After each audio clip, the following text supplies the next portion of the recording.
Realms, an Age of Sigmar story phase. Grab your hammer so we can clear a path through the chaos and forge our own narratives in the Age of Sigmar. Your allies through the, and I don't know how to pronounce this word, abattoir. This episode are... This is Eric, phenomenally fearless and fugue-stated fellow friend. And I'm Will. My favorite part about seeing all the new ghouls is the variety, you know? Because you got some are judges, some are cardinals, and even some are king. And I'm Aaron, and this is the most chivalrous podcast in all the lands. And in this episode, we cover the lore of the Flesh Eater Courts Battletome. Get ready to hear a whole lot of delusions, gaslighting, and insanity. And then if we have time after all that, we'll talk about those Knights of the Realm. How are you tonight, my lords? Verily. Doing good. For those of you who can't see, because it's a podcast, Aaron did tip his hat when he said my lords. That's why I wear the hat, just so I can greet gentle fellows and ladies all the time. I'm hearing good. I'm hearing at the least good from you two. Fantastic. Correct me if I'm wrong. Yeah, excited to be this particular Battletome we're talking about today has been a long time coming. And there's a lot of juicy giblets to suck on. So as soon as you said juicy, I knew exactly what you're doing. Yeah. I didn't like it. so grab a napkin, tuck it into your shirt, and let's dig in. Gross. You're right, though. The long time coming. I didn't know when to bring this up, but I'll bring it up right now. Guys, this is the final Battletome that we have yet to cover on the Mortal Realms podcast. In fact, we've doubled up on some previously. Eric, you were right. I've been waiting for this one for so very, very long because I love completing the set. And this is the final episode of the podcast. Yeah, you're not wrong. Hang up a hat. It's been a wild ride. It's been real. It's been fun. I don't know if I can say if it's been real fun. But okay, I know we're jinxing it. What if like something terrible happens and we don't get through this episode? Should we go real quick? Let's get to the end and just so we don't, ruin anything. No, but we won't because before we do a story phase, instead, I'm going to ask you two what y'all been up to in the hobby. Please tell me about it. Well, what are you hobbying on? We were all given the Mortal Realms podcast a early preview copy of the new army box for the Flesh Eater Courts, and I've been working on my Gore Warden. Neat. His name is Sir Bonard, and I love him. He loves you. Actually, he was telling me, so that's nice. They do this cool thing when you're holding him to paint him, where one of the fingers just flies off into the abyss because it's flimsy. What a fun little trick that they it's like so bake neat. Into it's realistic. Cool? Yeah, Did you flick it right off? Yep. I haven't found it yet, but it's out there. Nice. Oh God, yeah, that would drive me nuts. I mean, I just crunch it and then like pre-order the next one. I mean, a whole army box if I have to in order to get another one. There are a few model kits that have like the thumb is all by itself, and you have to figure out how to glue the thumb on to the fist, and you're just like, who's in charge of the dividing of the bits? Yep, this is one of them. And why were they wronged? Like, what happened in their life that made them so evil? Is my question. Yeah. Who hurt them? Yeah. All right, cool. Working on anything else, Will? No, not since the last episode. It's been that. Really just trying to hammer down the basing scheme for my ghouls because I've had Flesh Eater Courts models for a while now, but I never finished them by doing a base. And I did it for Sir Bernard, and now I need to go do it for the rest of them. Nice. That's the problem with locking yourself in, is that means you have to execute. Like some sort of royal decapitator. What? That's a new thing. Hey, Eric, you're a hobby guy. What kind of hobby you been doing lately? Well, let me tell you. I've been working a couple of things from this same kit. I've been working on the Morbeg Knights, which are sort of these ghouls on top of undead bats, bat wolves. That kind of they raise from the dead in order to kind of ride them around, as opposed to kind of being bat creatures that living and working with them. But I've been working on a pirate theme. Started it some time ago. I've got the Goblin King from the Lord of the Ring stuff as my kind of main character, and I've got them all dressed up in piratey clothes and big coat and stuff like that. So these guys are coming along with. So I got to put a little hat on them, little pirate hats on these guys, and then paint them all up in something similar to my death scheme, but a little more brown instead of green. Yeah, and then I've been working on the naming things. They always slip my mind. Give me a hint. The ogre Mawpack Gorgers. For my son, who when he saw me fell in love. So we got a set of those and have been painting those up, which not dissimilar in a lot of ways from how you could imagine, crypt horrors and like they would make very fine crypt horrors if you wanted them to be crypt horrors, that sort of thing. So I do. So yeah, I've been painting a lot of big, muscly, fleshy beasts. So yeah, been a lot of fun.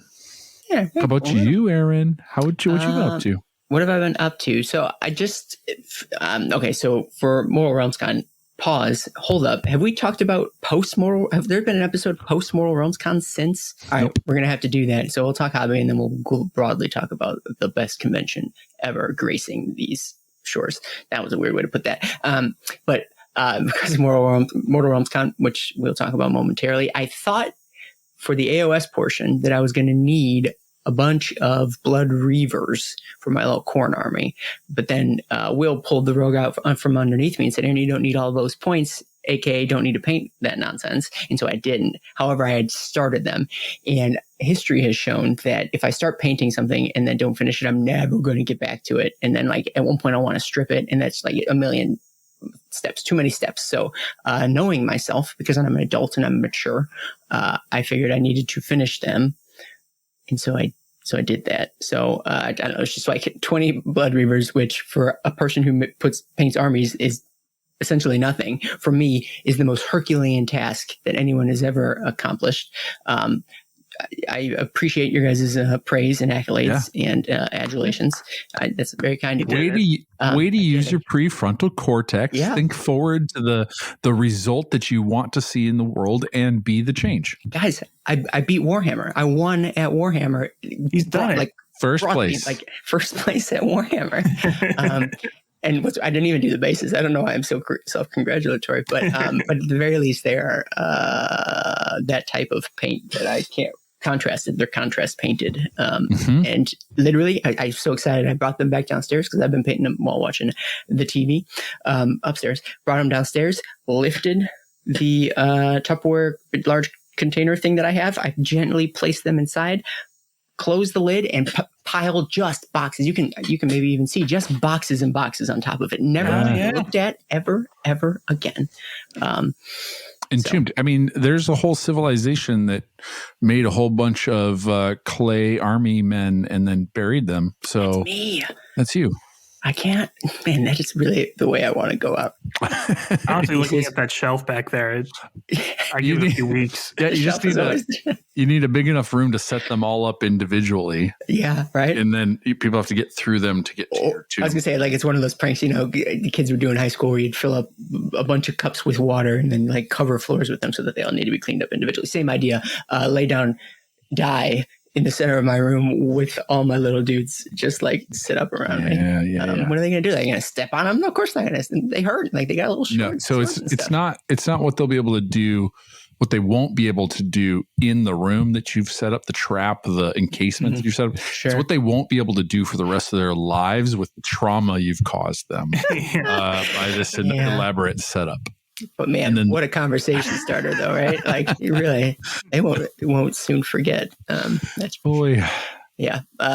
That's me. All right, but hey, I feel like we're burying the lead a little bit. We have not chatted. Hey, what a let's talk about the undead. Well, no, not that. I was gonna say we got to talk about Mortal Realms Con. Yeah, because there's no other Mortal what? Mortal Realms Con. Or should I hold off for the Sigmarnalia episode? Ooh, maybe that's what we could do because we spend more time talking about what else are we going to have to talk about then? Not a gosh darn thing, but like we can get more takes on it. So we'll go just a little bit, just from your guys' perspective. Let's tease it. That's exactly right. So, God, I'm going to feel real bad if we don't end up doing a Sigmarnalia and or talking about it there. But if things go to plan, you can hear, hey, listeners, you can hear more about Mortal Realms Con Year Zero at a future episode. But give me like 2 highlights from your convention, you two. Interesting tidbits, favorite parts, thumbs up, thumbs down. Define it any way you like. Tell me about Mortal Realms Con for you. Highlights are getting all 47 hosts of the Mortal Realms Network together in a room. I think we're up to 52 now. 50. Oh yeah, I forgot we added 5 more last week. One for each state and the Republic of Guam. Sure.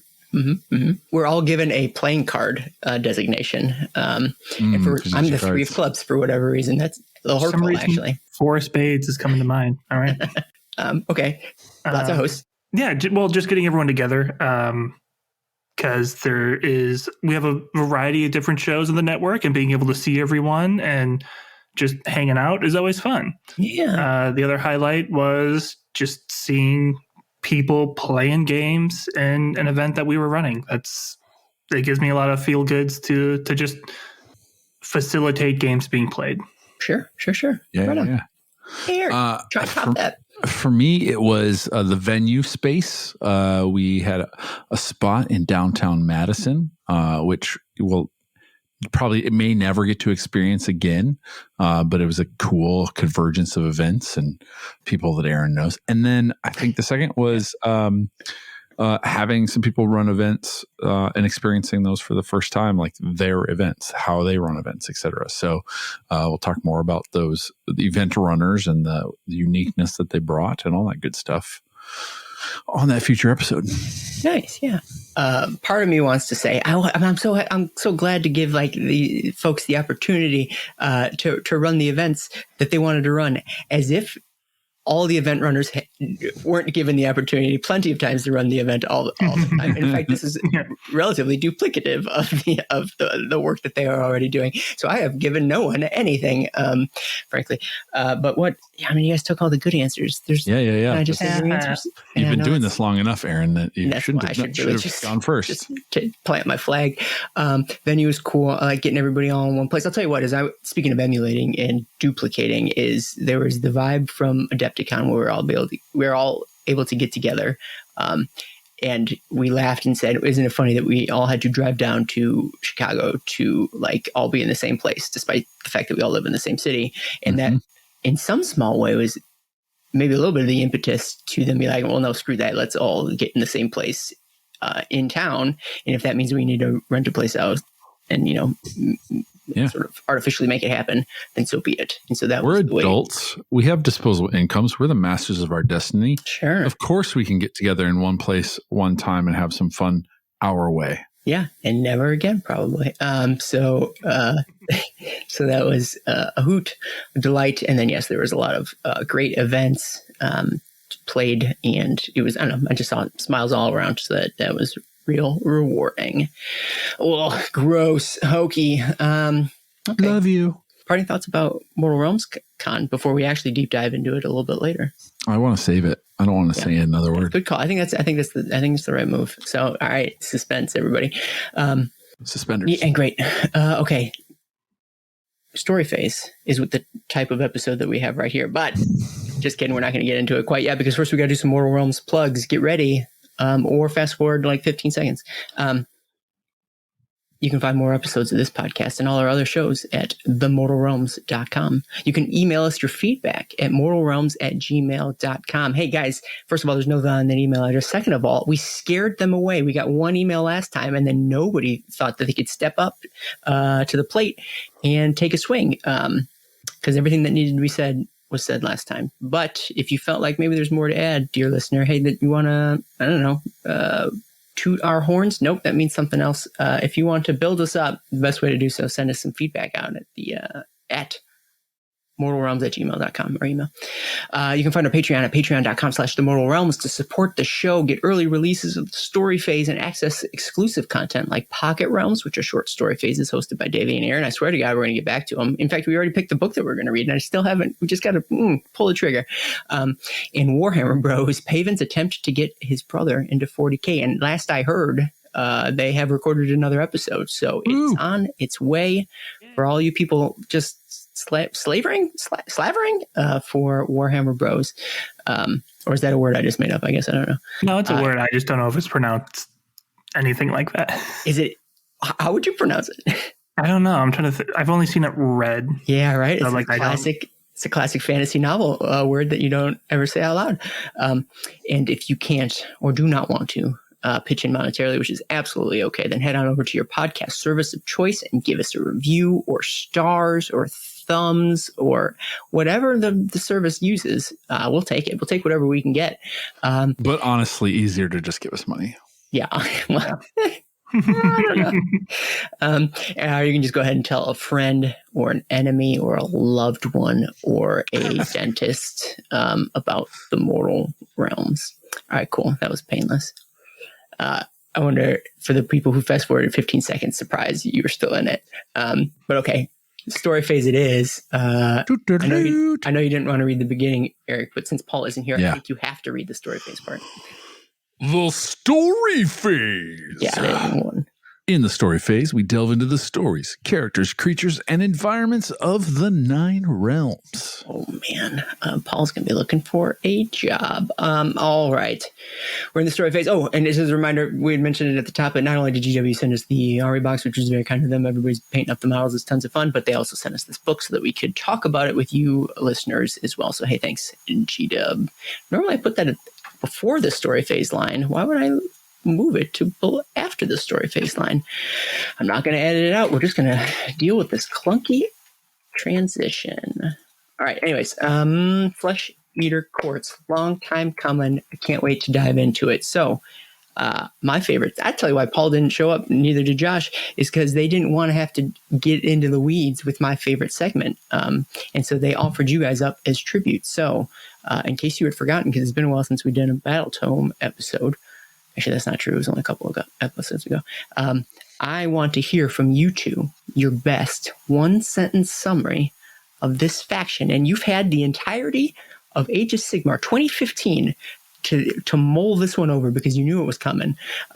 One sentence. But summary. Not allowed to write it down. No, God, no. Why would you even say, I'm kick you off right now? It's up to you guys. One sentence summary right off the dome. I think because Eric is a little bit more like he lives off the dome, like he's really an off the cuff kind of guy. I'm going to make him go first. You're welcome, Will. Eric, thank you. One sentence summary.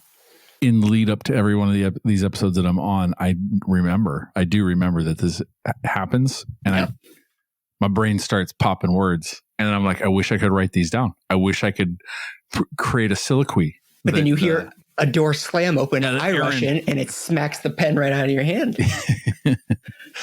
So what we're dealing with today is a craven cohort of cannibalistic Knights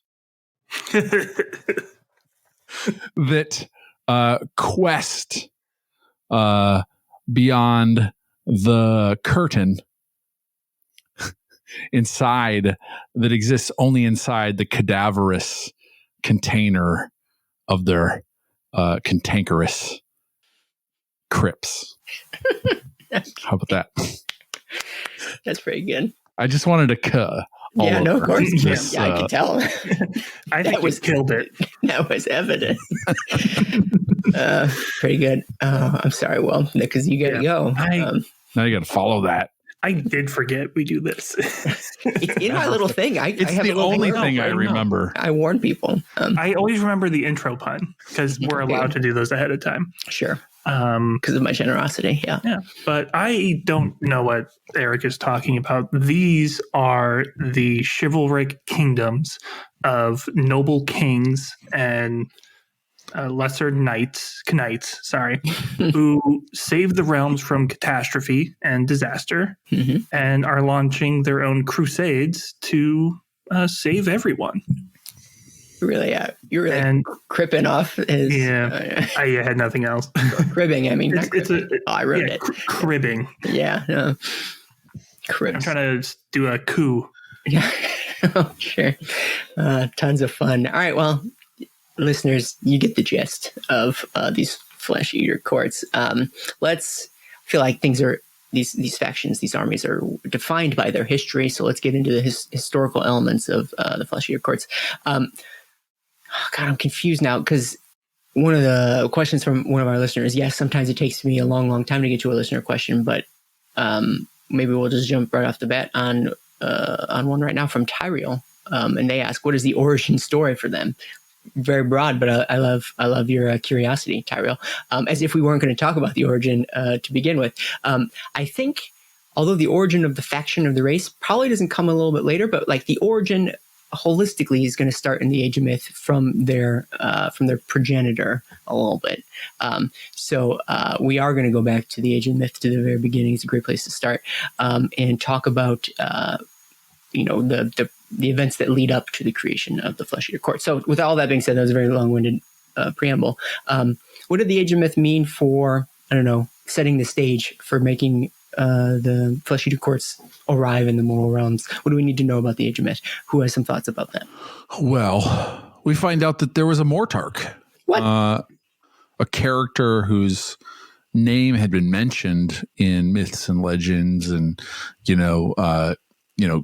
when later on, when Sigmar's bouncing around the realms, he accidentally knocks his cage over or something like that, and lets him out. But we get to learn about Usharon, the Mortarch of Delusion, which wasn't his initial kind of title. I feel like that's been the retcon of his title, because he was sort of the most noble of the Mortarchs, had the kind of the courtly, when you think of like how to behave and how to act and all that kind of stuff, had that kind of stuff down.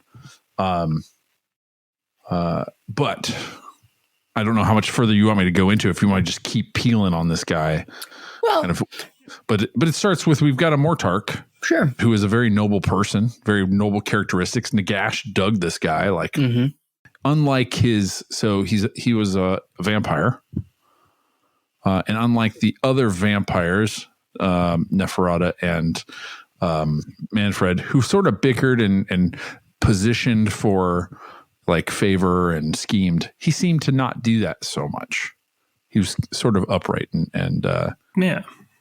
He kind of was like a true believer of Nagash, because he was going around like getting people to worship Nagash, and then also just kind of putting himself in there as like the second to him. Like, oh yeah, you should worship him, and also me if you want to, but mostly him. Sure. And I feel like he and Archon must have really hit it off. And they ought to have. I mean, if I would love to see a little buddy comedy between the two of them. But at any rate, yes, loyal servant of Gash. He was instrumental in converting people over to the cult of Nagash, which is wild, right? Like, Nagash is a scary dude. You should be sending people running and screaming. But in the Age of Myth, like there's a certain element of cult of personality there, and that was essentially run by the impression I've gotten from Usharon.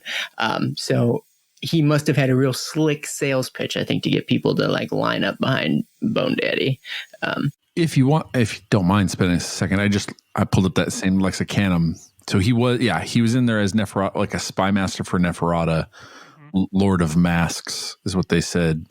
But then he cultivated his own bloodline within the court, biting and turning nobles he favored into creatures. So at some point, Nagash sends him on a secret mission, or just a mission where he ships him off to the perimeter and Nimical. Hey guys, those are the edges of the realms.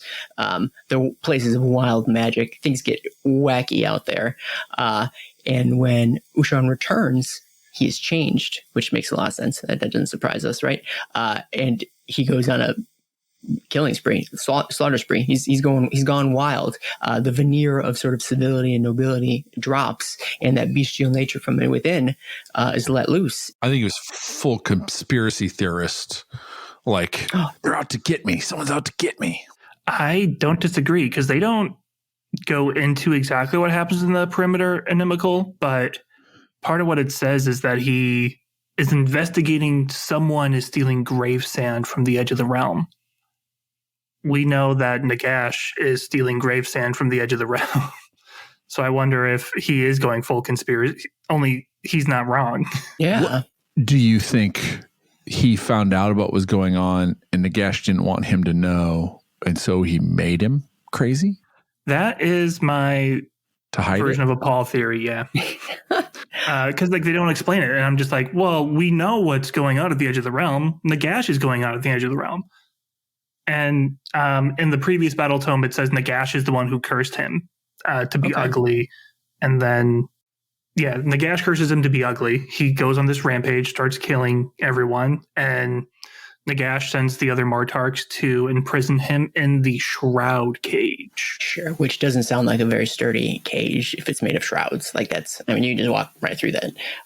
But back to the perimeter though, like, but why would Nagash care if he knew? Like, I don't understand.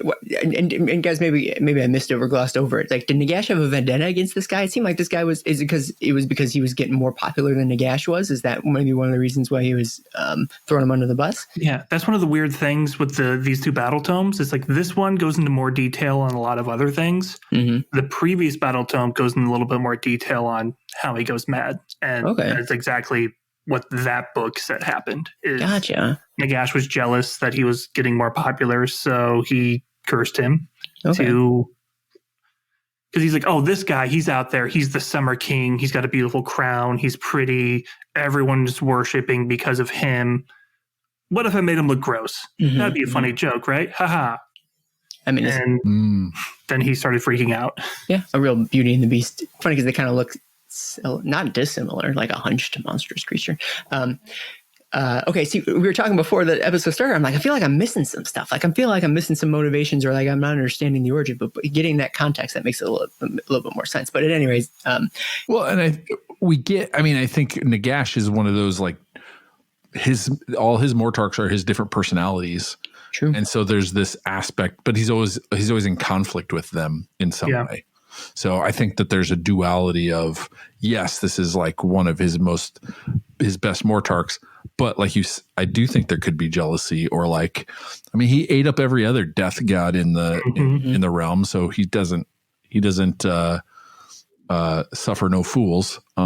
So I definitely like that idea. Yeah, it's still wild though that like he made this guy. No. Manfred's the same. Manfred's from him, but is always scheming against him, and he's like, I kind of like it. Right. He's like, I hate it, but I love it. Nagash is the guy who will give you the tools to succeed and then get jealous when you're successful. Yeah. Right?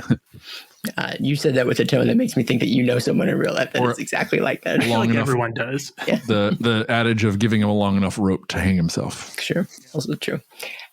At any rate, goes crazy, starts killing everybody. The other Mortarks have to subdue the guy, put the guy in the shroud cage, and he's ranting and raving. I feel like there's like whispers and stuff exacerbating his mania while he's locked away, and he spends much of the Age of Myth and a chunk of the Age of Chaos locked up. Do you think they had an intervention banner? Like they invited him to a party, thought it was one thing, but he got there and they're like, this isn't a coronation. This is actually an intervention. I thought if I thought they liked him at all, maybe I'd be inclined to believe so. But I'm sure they were just chomping at the bit to do something about this guy. So there's that. Any other Age of Myth or transition stuff to Age of Chaos that you guys want to cover? Just that until this point, he still had his own line of vampires, and they are very attuned to him. So as he starts losing his mind, it passes down the rest of his dynasty. Sure. Good note, actually, and that'll be important later. It's one of my favorite things, too, in this book solidifying that the Ghoul Kings, because it's the first time I'd heard this like solidified was in the Royal Beast Flayers for Warcry, that the leader of that was a vampire. Mm-hmm. And so, before the Ghoul Kings, like, what is he? There was also another story early on about a group of it was the bull hearts going down to Shyish, and they came across a little group of Vargulfs, or they didn't name them Vargulfs, but it was sort of like a vampire coven that was bestial that protected this village or whatnot. And so the idea that the leaders of the Flesh Eater Courts are deprived or degraded vampires is solidified here. Nice. Which I like. Yeah. I do. And it's one of those things that, like, if you don't know the faction at all, you would just assume they're all ghouls. But, like, that's the interesting thing, is that this army, as far as their origin goes, is split between the full undead of the vampire abhorrence and then the half undead Mordants, because they're living, but they have so much death energy coursing through them that they're, like, not fully alive, but they never died, so they're not undead. Yeah, they set off the death detectors. For sure. There's a whiff, not whiff. Man, I'm getting all my words wrong today. A wafting whiff. Yeah, there you go. Yeah, wafting whiffs of undead energy. Age of Chaos. Boom. Chaos forces its way into the realms. All sorts of civilizations fall, and when a civilization falls, not always are they eliminated to a man, but rather there are those that get left behind, that get looked over, that like hide in hidey holes and caves and stuff like that. And it's in doing so, I think it's those I'm going to say creatures, but those that don't get taken over, don't have to subdue to chaos, the ones that left behind, they still have to survive. And I think there's a lot of different ways that, mortals in the realms try to survive the Age of Chaos. And it's not always pretty. Sometimes you got to do what you got to do. In very desperate times, desperate measures, et cetera, et cetera. I don't know that, are they ghouls? Do they become ghouls now? Is this when it starts? Is this what it's the start of it? They start devolving. They start getting like delusional because they have to cope with what they've done, which is a callback to like their old world lore. But they don't fully become ghouls until their delusion is sort of hacked by a local vampire ghoul king who comes up to them. Yeah, sure. So one of these lineage of Usharan, in trying to survive the Age of Chaos, might gather together a group of survivors, hide them away in a broken down fort or castle or something like that. And part of that might be feeding them some of their blood, or, pulling them. Yeah, definitely. I'm sure it starts off at first of like, okay, we're safe because of this vampire. Oh, this vampire's kind of nuts. Thinks he's something other, but we got to placate them. Otherwise they'll rip our hearts out. Yeah. So we'll play along, and then the playing along becomes just their life. And they're, that sort of thing. It feels like there's a lot of trauma in this. And if you think too hard about it, it's real sad. Yeah, because it's like we had to do all these terrible things just to survive, and then someone who at this point looks beautiful to you comes up and goes, "What if those things you did were fine, actually, and normal, bad, but good? Yeah, let's keep doing it." Sure. Like it's easy to fall into that. I like the idea of like them doing the things that they think they have to, like, but they haven't, like, maybe some of these survivors haven't gone crazy yet, but like, this is the only way I'm going to, like, it's not because I'm doing it out of desperation. It's because he's making me do it. Right. And then you fall into the delusion a little bit. Again, some of them actually just go crazy straight out, but like, I think others are like, forced into it, for sure. It's just adding to that Nagash in the Age of Chaos is beaten by Archaon. And so Nagash isn't around. I mean, there's some other things. It's not the only thing that happens. One of the major things is Nagash does not help do his part in the Pantheon. And so him and Sigmar have a big falling out. And so there's a whole, chase scene a la, Fast and the Furious that happens through the realms. And then at some point, Nagash is beaten and has to slink away and recover. And so these little fiefdoms have to survive for themselves. There's no god to protect them. And so I think that there's just a lot of like fending for themselves and not having anybody to answer to or to kind of bring any order to or control. And also during that Fast and the Furious chase, instead of like crashing through like a little market stall like they do in the movies, Sigmar accidentally crashes through the shroud cage and moves toward and just scampers off and disappears for a while. Giggling. Again, the shroud cage makes it sound like it's just he's in between some sheets hanging like on the laundry line. Yeah, that's all it is. Like you could have walked out like at any point. When you have birds, you put a cloth over it and you go to sleep. Yeah, that's true. That's exactly right. Just you talk about just what folks have to do to survive the Age of Chaos. One of my favorite things in Age of Sigmar is finding out how different cultures like survive Age of Chaos. Like I'm going to keep a running tally of all the things that people have had to do, like the creative ways or not so creative ways, frankly, that people have to survive this terrible time. Like if you're a dwarf, maybe you hop in an airship and you just fly away, or a fire slayer and you go bury yourself down deep. But in this case, sometimes you just got to eat your friends. Same diff, equal. But yeah, that would be. Are you comparing and contrasting for the time in which you might have to do this? And you're like, well, which one's going to be my route? If I can get into the right mindset ahead of time, I think it'll make it a lot easier. Yeah. So there's that. Age of Chaos, survival is the name of the game. Nagash has been defeated. No one's coming to save you guys. So maybe you follow a crazy vampire. People. Any other Age of Chaos thoughts? No, I think this is where that point of, again, just Usharan has been freed. He flees, goes to hide himself away, at least has enough of a mind to that. And I think that from there, the minds of the aberrants just further complete the symphony completes in how bad the curse gets, because I think the shroud there's some trying to heal him in there, or it's said whether or not Nagash was actually trying to. Gonna say it's said, but what it did is it splintered his mind into different personalities. Yeah. So, but now that he's free, that infection rapidly increases. They devolve. And to the point like that, you could say is like now at this point in the timeline is when they are the Flesh Eater Courts. Okay. Gotcha. Which is interesting because they'll always be like, oh yeah, this faction, you didn't see them, but they've been around since the Age of Myth, or they've kind of been around and yada yada. Like we actually have like this moment of when normal vampires and normal people shifted into what would become this faction. Sure. Another thing I like about Age of Sigmar is all the different points at which factions become real things, like real boys, throughout the timeline. It's not magically all at the same time, but throughout history, different things arise at different times. Good storytelling. I love hearing it. It's like a nice lasagna. Yeah, it's got layers, man, or like a stratification of it. Like you look at whatever cliff face and you see dinosaurs. Anyways, so...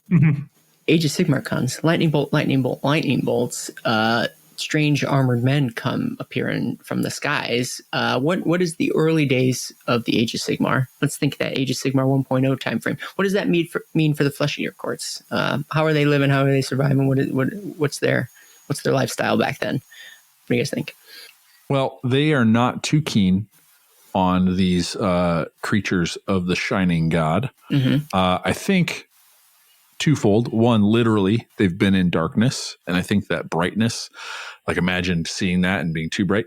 The other, I think, is a little bit of shining a light on how they've been living and what they've been doing, and there's probably some Azurite magic that kind of clears their heads for moments. That's my head canon, and that's terrifying. So they have to dig into that delusion. These things are demonic, and they don't want any piece of that, or they want all the pieces of that, whichever. In their mouth.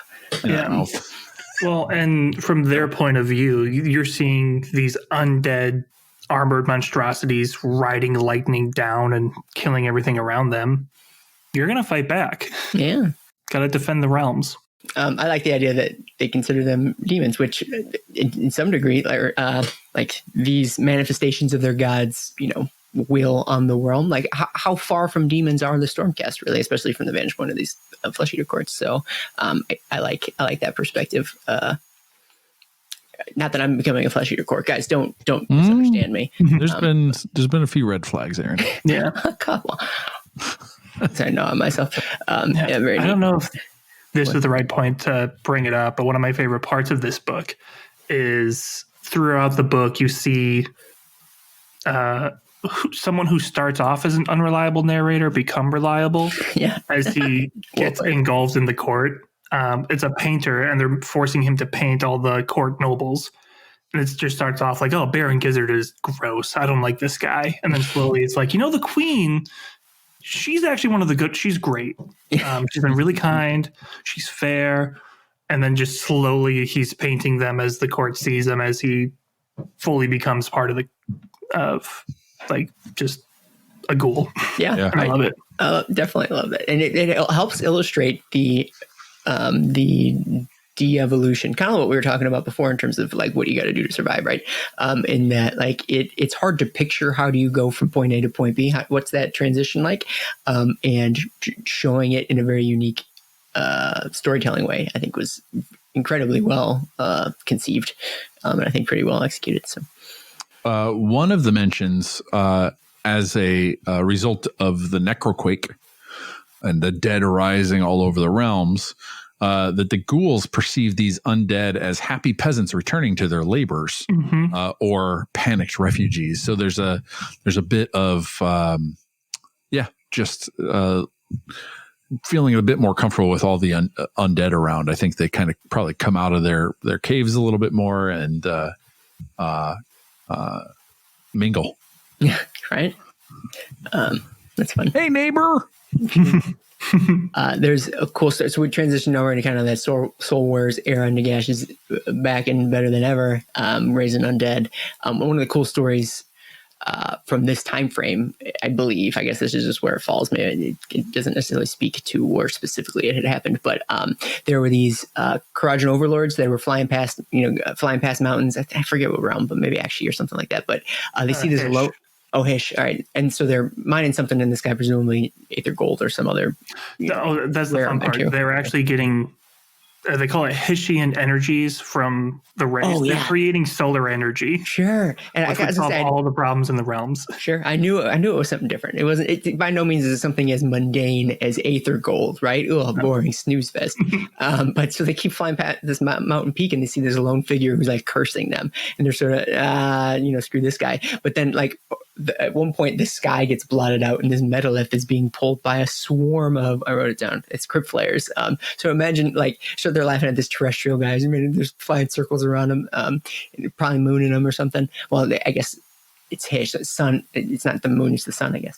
But they get their comeuppance when this giant metalith is just getting dragged by crypt flares, and so that'll teach you to be sassy. It blots out the sun so that their solar cars don't work anymore. Yep. Their one weakness, eclipses. It's my weakness too, actually. Okay, so that was a fun little story. Any other hallmarks of the time of tribulations era for the?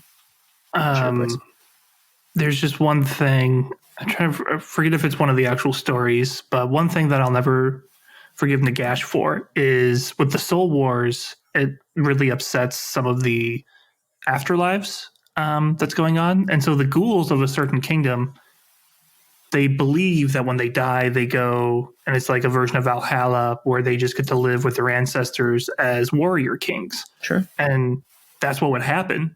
Their souls would actually be clean of the delusion. So they could be the people they saw themselves in life. And then when the necroquake happened, it gave them their delusions back. Now there are soul-eating ghoul ghosts that are going around the underrealms. I'm just like, he took even that from them. Mm-hmm. I'll never forgive him. They were happy, finally. Sure.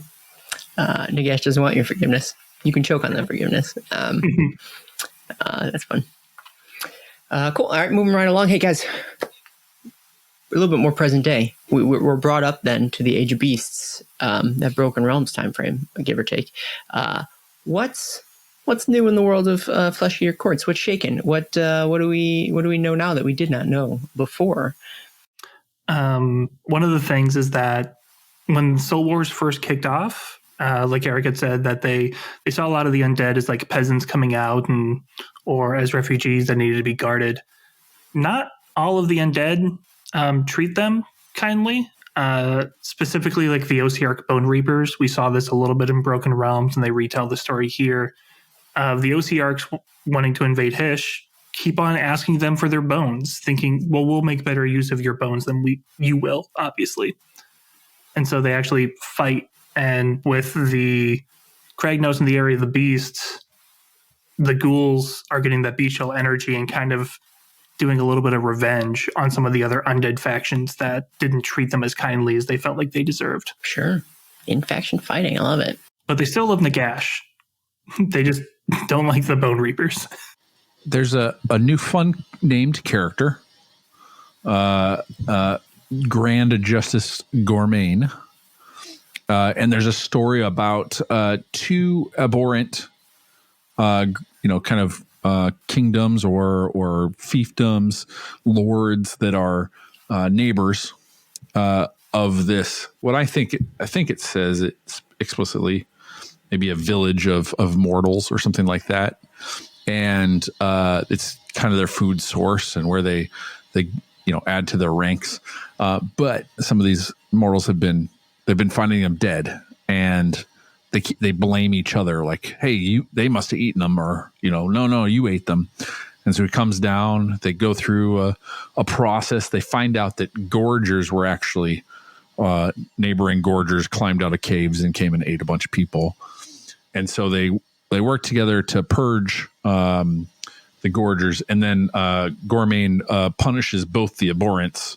They're chained together and hurled into the depths so that they can further purge. So it's like, you guys have to go together, work together down in this pit and clear it out.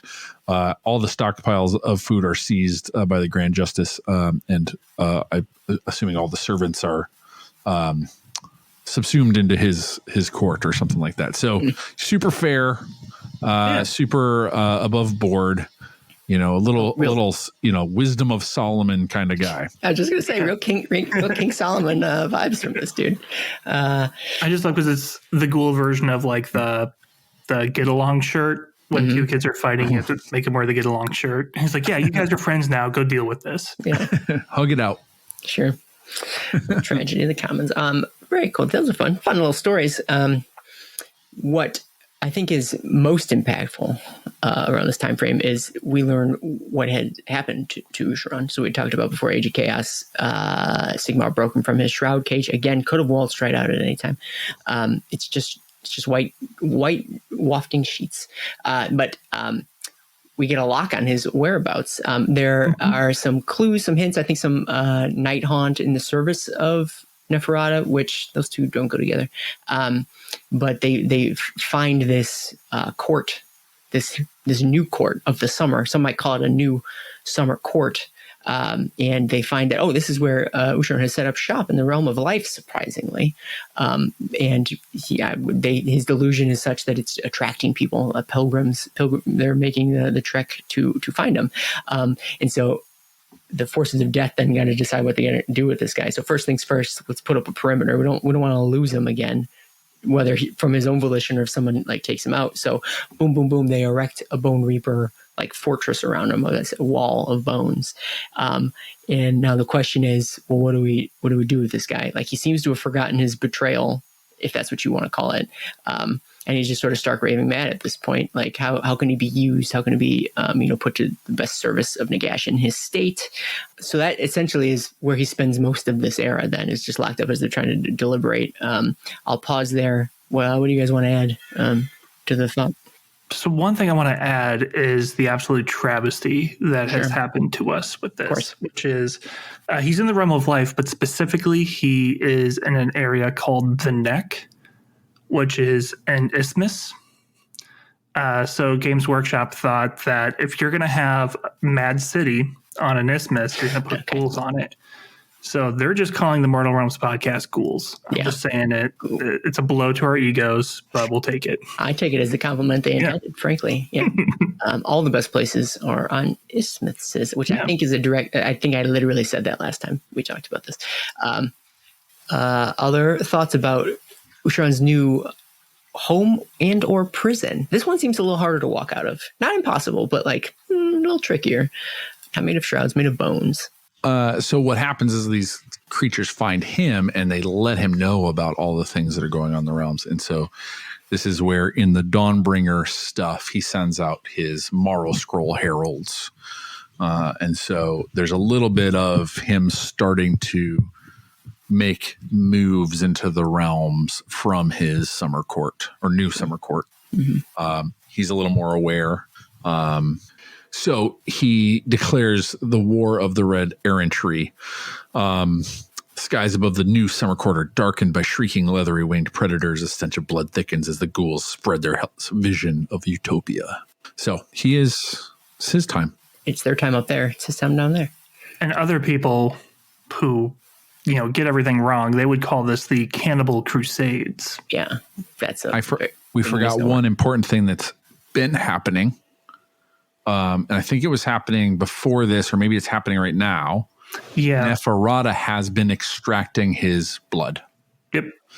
And weaponizing it. So they've been slipping it into drinks or, finding mortals that they want to control. So Neferata is kind of a spy master, a master manipulator, all that kind of stuff. So it's just been a tool in her kit for, taking over or weakening or, that sort of thing, other people. And they've been showing this off in some of the White Dwarf stories and throughout the Dawnbringer series that has been showing up in bottles of wine. And Callus and Toll are on the hunt currently in the Dawnbringer series itself. And to your point, Aaron, of like, oh, what are they going to do with this guy now that he's locked up? He gets to start his own little vineyard, which is a great little retirement plan. Oh, we should all be so lucky. Yeah, gosh. So we're dancing around, I think, some answers to questions that listeners are asking. And I think I might, before we spend any more time on it, I'm going to ask them real quick and we can determine if there's anything else to squeeze out of them. But first things first. Squeeze those grapes. Yeah, squeeze them. Or stomp on them with our juicy feet. Patron of the show, Chrisling, they ask, do we learn any more about Nagash's attitude towards the Flesh Eater Courts, or let's say maybe Usharan? What is his reaction to Usharan's return? And I think that's what we're kind of talking about right now is like, look, he was crazy. We had him locked up, but like, how do we best utilize him in this situation? I think part of it's extracting his blood.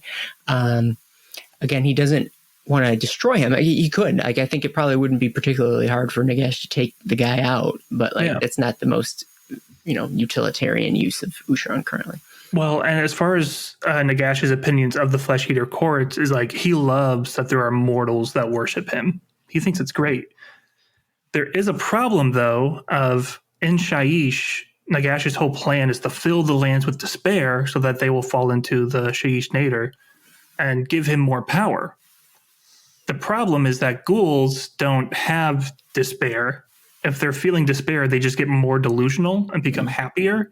So they're actually kind of slowing down that process.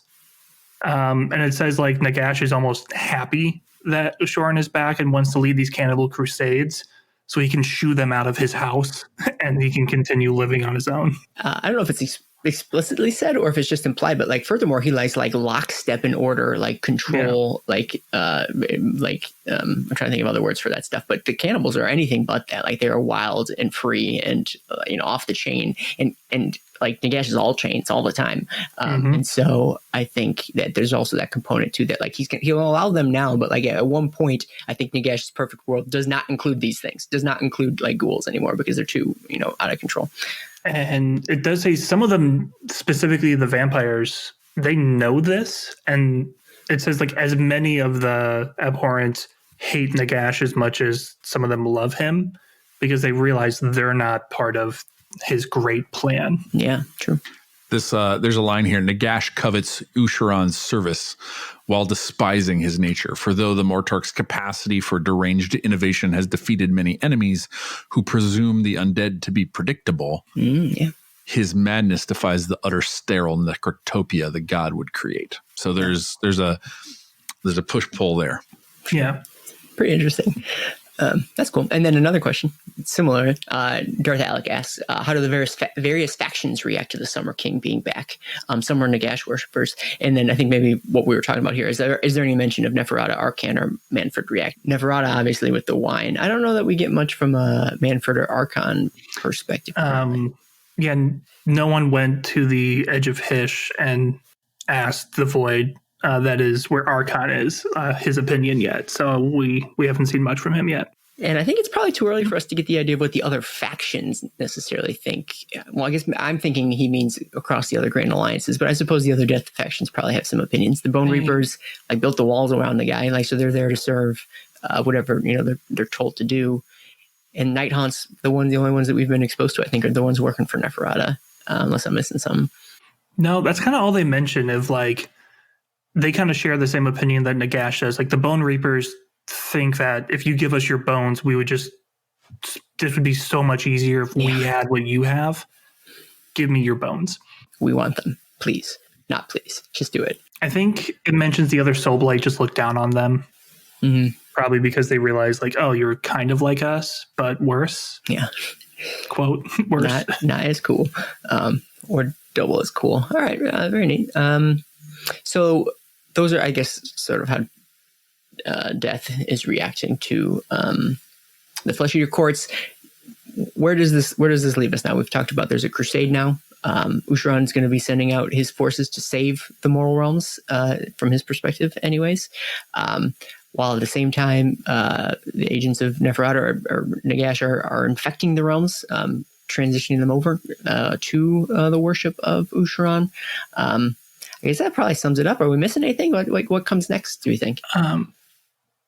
What comes next is Dawnbringer's Book 4.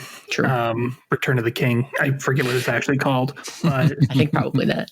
Yeah, probably that. Well, it's interesting because we had the Cities of Sigmar release between books 1 and 2. And you needed to read the Cities of Sigmar book to understand book 2 at all. Yeah. I almost feel like this is the opposite. I almost feel like releasing this armory box before book 4 came out is weird, because I feel like book 4 is going to tell us what comes next. Sure. So we're just in that weird spot of oh yeah, and he's kind of back. How does he get out? We don't really say. We just know that he does. Does that happen in the book? Does it not? Do we explain what happens next? It's a weird spot. Sure. Yeah, I think the big reveal ought to be in the Dawnbringer. I'm going to reiterate what you're saying, basically. But I think that the pullback of the curtain, the big reveal, should land in the Dawnbringers. And so I think this book coming first kind of takes some of the wind out of that sail, or wind out of the curtains on the laundry line. I can't get the image out of my head. But so it would make sense, I think, for it to go the opposite direction. Yeah. But we do know, like I said, he's at the neck, which is where the Gyranian crusade is heading towards. So we know something between the two forces is going to happen. Yeah. Friendship, almost assuredly. Yeah, it's going to become, he's a cannibal crusade. Mm-hmm, mm-hmm. It would be a good metal band name, if it isn't already, honestly. All right, cool. Any other timeline, event, story-based stuff that you guys want to talk about? Too late, missed your chance. All right, so let's go broad a little bit. Let's talk about the faction and how they work. So I'd be curious to know how do you guys think that the Flesh Eater Courts are organized? How do they live? How does the culture work? What's a day in the life? What do you guys what have you been able to glean from this Battletome that you want to share with the listeners? There's certainly a mimicry of the delusion in their head. So they talked about seeing the undead arising from the necroquake as peasants returning to their labors, right? So there's a sense that, you think of low fantasy, workers in the fields and, brushing horses and feeding the knights and training. All of that stuff happens in their head. But what they're doing is not necessarily anachronistic to what's in the delusion. So, we've had lots of stories throughout the Age of Sigmar of, I think in the very first book that came out, we got introduced to this delusion. So it's been cooking right? Since their first book in Age of Sigmar, that they're at a feast and there's fine wine and there's beautiful things on the table, and we get snapped out of it and there's a person's head on the plate, that sort of thing. So I think that they are doing the scavenging, the cannibalizing, the ripping of things apart, being absolute carnivorous beasts. But in their minds, they're going through the etiquette of court, or whatever level or layer of courthood. And I think they're doing that wherever, I think they can transform any real reality into that. So if they're in a cave, if they're in a broken castle, if they're at the bottom of a crevice, all of that is affected by, or can be twisted into to fit their narrative. Yeah. And it calls out a few of those examples of the workers think that they are mining for precious materials, but really they're going into cave systems and hunting great beasts and breaking their bones back to make stuff. Or lumberers who are hacking up gnarl wood trees and bringing back the weird blood sap. And yeah, you mentioned any level of court, and that goes down to the daily serfs and the farmers. We finally found out where they are and what they're doing. They're in the ghoul courts. You guys wanted farmers. We got you farmers. We got them. Yeah. And it's at the bottom layer, but then all the way up too. Even the lords and ladies think they're in their, finery or whatever and having decadent meals. And I guess they're decadent in a way, a little rich for my blood, but they are, pantomiming court events and things, but where it's just, charnel houses and so it's everyone equally buys into this at all stratas, all the way to the top. One interesting thing that it also calls out for the nobles is it says that the delusions brought down by Ushoran are so powerful that people will take on the names of the people in his original court. So it's you've got this Duke, I can't think of any of the examples, but the Duke who does the main hunting will take the name of Ushoran's Duke who did the main hunting. And they're subsuming those personalities trying to recreate those courts. And not everyone does this, so that way the players can come up with their own. But it's interesting that it's that powerful of an effect. Yeah, there might be specific stories or relationships that get reenacted or played out. You could visit 4 different Flesh Eater Court establishments, and you might have the same beast flayer or the royal beast flayer leader, or I don't know if Grand Justice Gormain is one model or if there's a Grand Justice Gormain in every fiefdom. Really? Yeah. Right. Yeah. They're like Nurse Jenny from Pokemon. Are they different people? Are they the same? We have no idea. I'm Spartacus. Yeah, that's fun. We had a couple questions that I thought made sense to ask around here. For example, here's one from Gork's Poke and Finger. They want to know, can anyone become a flesh eater? I don't know if this book explicitly answers it, so I'll ask that. Does the book say? I don't remember. Isn't there there's a phrase, over the teeth and past the gums, look out, gut, here it comes. If you don't get that treatment, then yes, you can become a flesh eater. Okay, sure. Right. If you're not eaten, it's they divide you into 2, right? 2 paths. You can either be eaten by a flesh eater or you can become a flesh eater. You live long enough to see yourself become the hero. If the book doesn't say it, my then follow-up question would be, do you think other things can become flesh eaters? What do you guys think? This book doesn't say, but I know in Ghoul Slayer there is a Mega Gargant-sized ghoul, but I forget if it was a Mega Gargant. So I'm going to say yes. If a Mega Gargant's iron stomach can defeat, still fall victim to it, anyone can. Yeah. I also think that the vials that they're pulling from him, the fine wine of Ushoran, is something that can transform people into ghouls. Okay. So, and if that's the case, then I can't wait on the infinite timeline that is Age of Sigmar. I hope one day we can see non-human based I think ghouls. If you drink Prime, I think that's I think that's got it in it. Yeah. So if you want to drink Prime, that might turn you into a ghoul. I don't. Maybe I do. All right, cool. Chrisling, patron of the show, had another question. They ask, do Flesh Eater Courts just eat humans, or do some have a more unusual diet? I almost assuredly have an unusual diet. They'll eat weird things. I think, Will, you're just mentioning gnarlwood sap. But it's not just a human thing. It's a flesh thing or flesh adjacent thing, would be my guess. Do you guys have any other fun examples?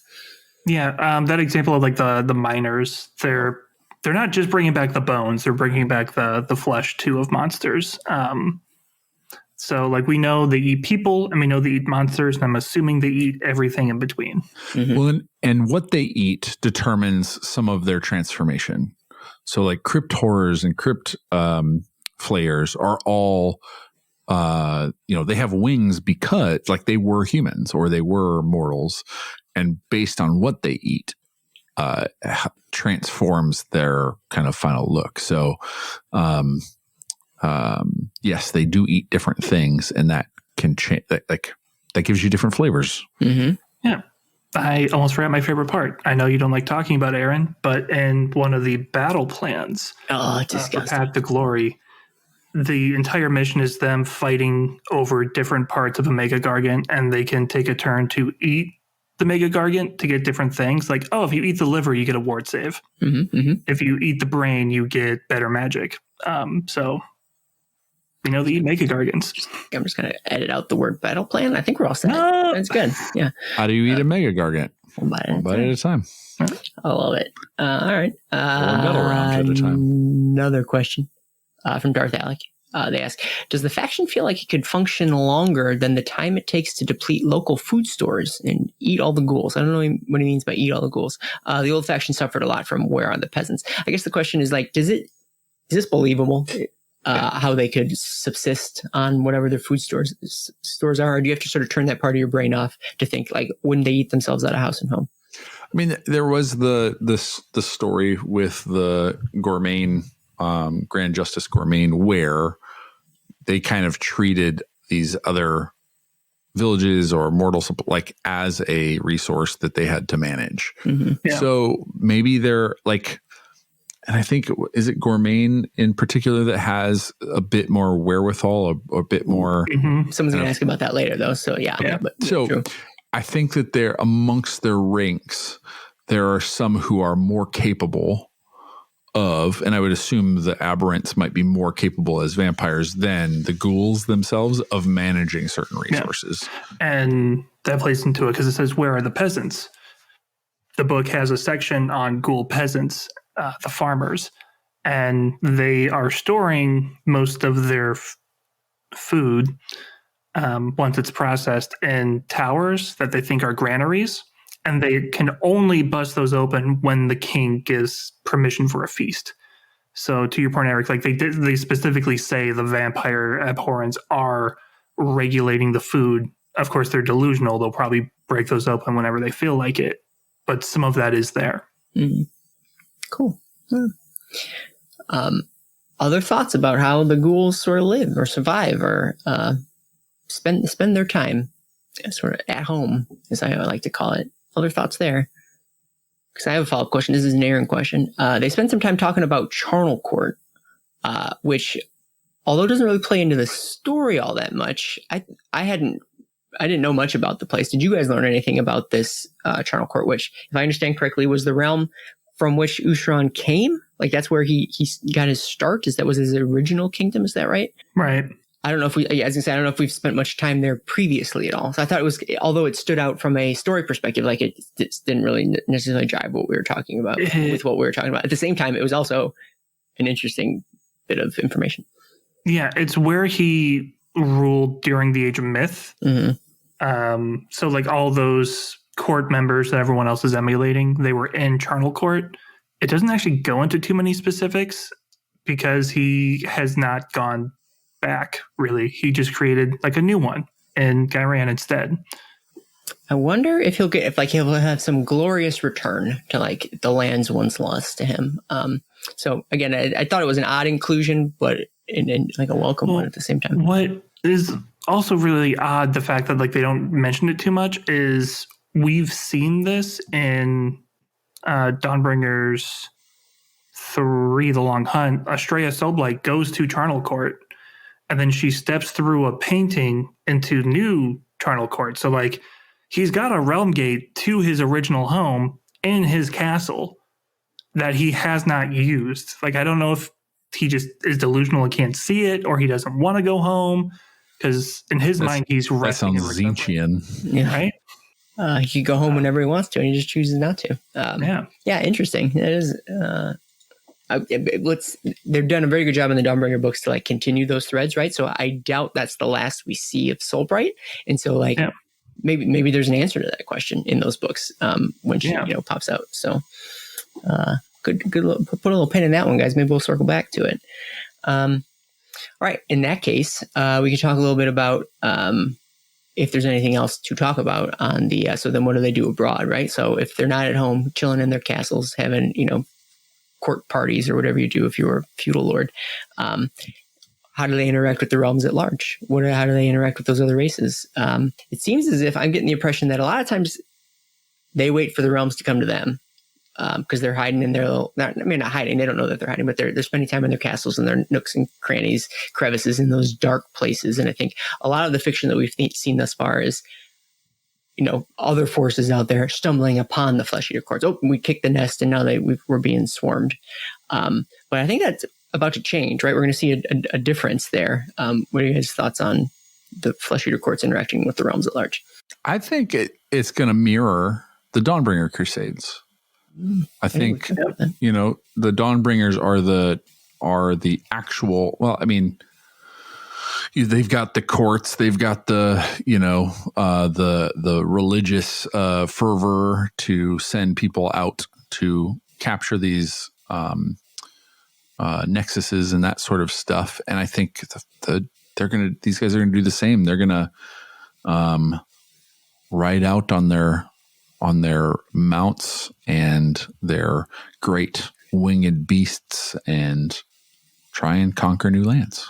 There's not much else to add. I think we're going to probably maybe see that materialize ideally in the Dawnbringer books, right? Like we can talk about it conceptually, but ideally I want to see it in action. I want to see what that looks like. So more to come on that front as well. A question that I think maybe we could have asked earlier, but I'm just now reminded of it. Another question from Darth Alec. They ask, do the courts ever engage in real diplomacy with with non-death factions? I was thinking death factions. Real diplomacy with non-death factions. Trying to think of examples. We were talking about it in the Discord, maybe it was Will that you brought it up, or someone, how in the attack on Lethis, the ghouls came in and saved the day, but that wasn't really diplomacy per se. Is there ever like a meeting of the minds between Flesh Eater Courts and more civilized, or less civilized, depending on how you look at it? That's kind of the weird, tricky thing. Because I'm sure the Flesh Eater Courts think that they are, because they're sending like Marrow Scroll heralds out to these other kingdoms. Sure. But to those other kingdoms, what's happening is, oh my God, all my people are being turned into ghouls. So it's not true diplomacy as you would see in like, oh, we talked and then we left and I didn't turn into a ghoul. Are we talking diplomacy the same way OCR are diplomats? Right. Like tie us your bones or we're going to kill you. Like they're certainly going to, they make no bones about who they interact with. Listener, you can't see how big a smirk Eric has in his face right now. How proud of himself he is with that one. So in that same vein, like they eat other non-death factions, so I'm sure that they have different relationships with them. I think back to that story of the Vargolf coven, where they protect this city. Well, and when they encounter them, the first thing they encounter is that these humans, these mortals, have come and they let these Vargolfs feed on them. And then they go, and the Stormcast are, incensed about this. And so what they find out is that during the Age of Chaos, these Vargolfs protected that city, and it's the city. The name of the city is one from the Old World. what was the name of the terrain piece that was the like tombs and the fences and that sort of stuff? Yeah, the Garden of Moor. Yeah, and so this was like something like New Moor or something, some more Moorville. Like Morikar maybe, because I know that was Anusharan town. Yeah, so in this particular story, the humans that lived there would pay tribute to the heroes that kind of protected them, and they fed them. So there's one example. Sure. Yeah, I love that story. I'm amazed that you can remember the details. 8 years ago. Yeah. It was a very long time ago. So I don't read that much or listen to that much audio, I guess. I was going to say, because fortunately, I think that one started off as an audio drama, though it is now readable these days too. Okay. All right. Any other thoughts? I guess we already covered it. Crusade's going to be the name of the game, I think, we think going forward. Do they interact with the realms in any other way? Go ahead. Well, I was just going to, going back to the idea of like, are they complete like out of control, or is there some sense of control in the entry about the aberrant cardinals, which we can get in more detail? It says, on a rare occasion, the newly sired aberrant will display some mark of divine favor. To prevent these vampires from seizing power through the acclamation of devout serfs, their sires give them to the cardinal order. So there's a bit of some sentience saying, okay, these guys are dangerous.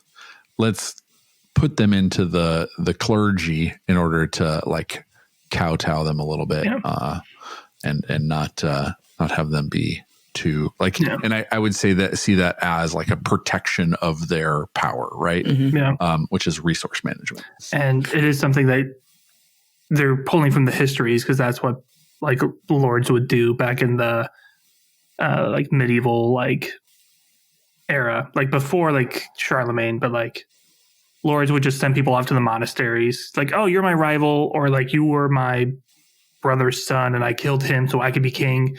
I don't want you to rise up, to the monastery. Classic. Going medieval on them. All right, cool. In that case, you guys want to dive into some new stuff? I feel like that's some of our favorite things to talk about is the new junk. For new toys, I guess you could say, not junk, new toys to play around with. How the lore some of them have junk. Yeah, I mean, in weird places. How the lore intersects with the tabletop. So, since this is the first Battletome review of the Flesh Eater Courts that we've ever done before, we have options here.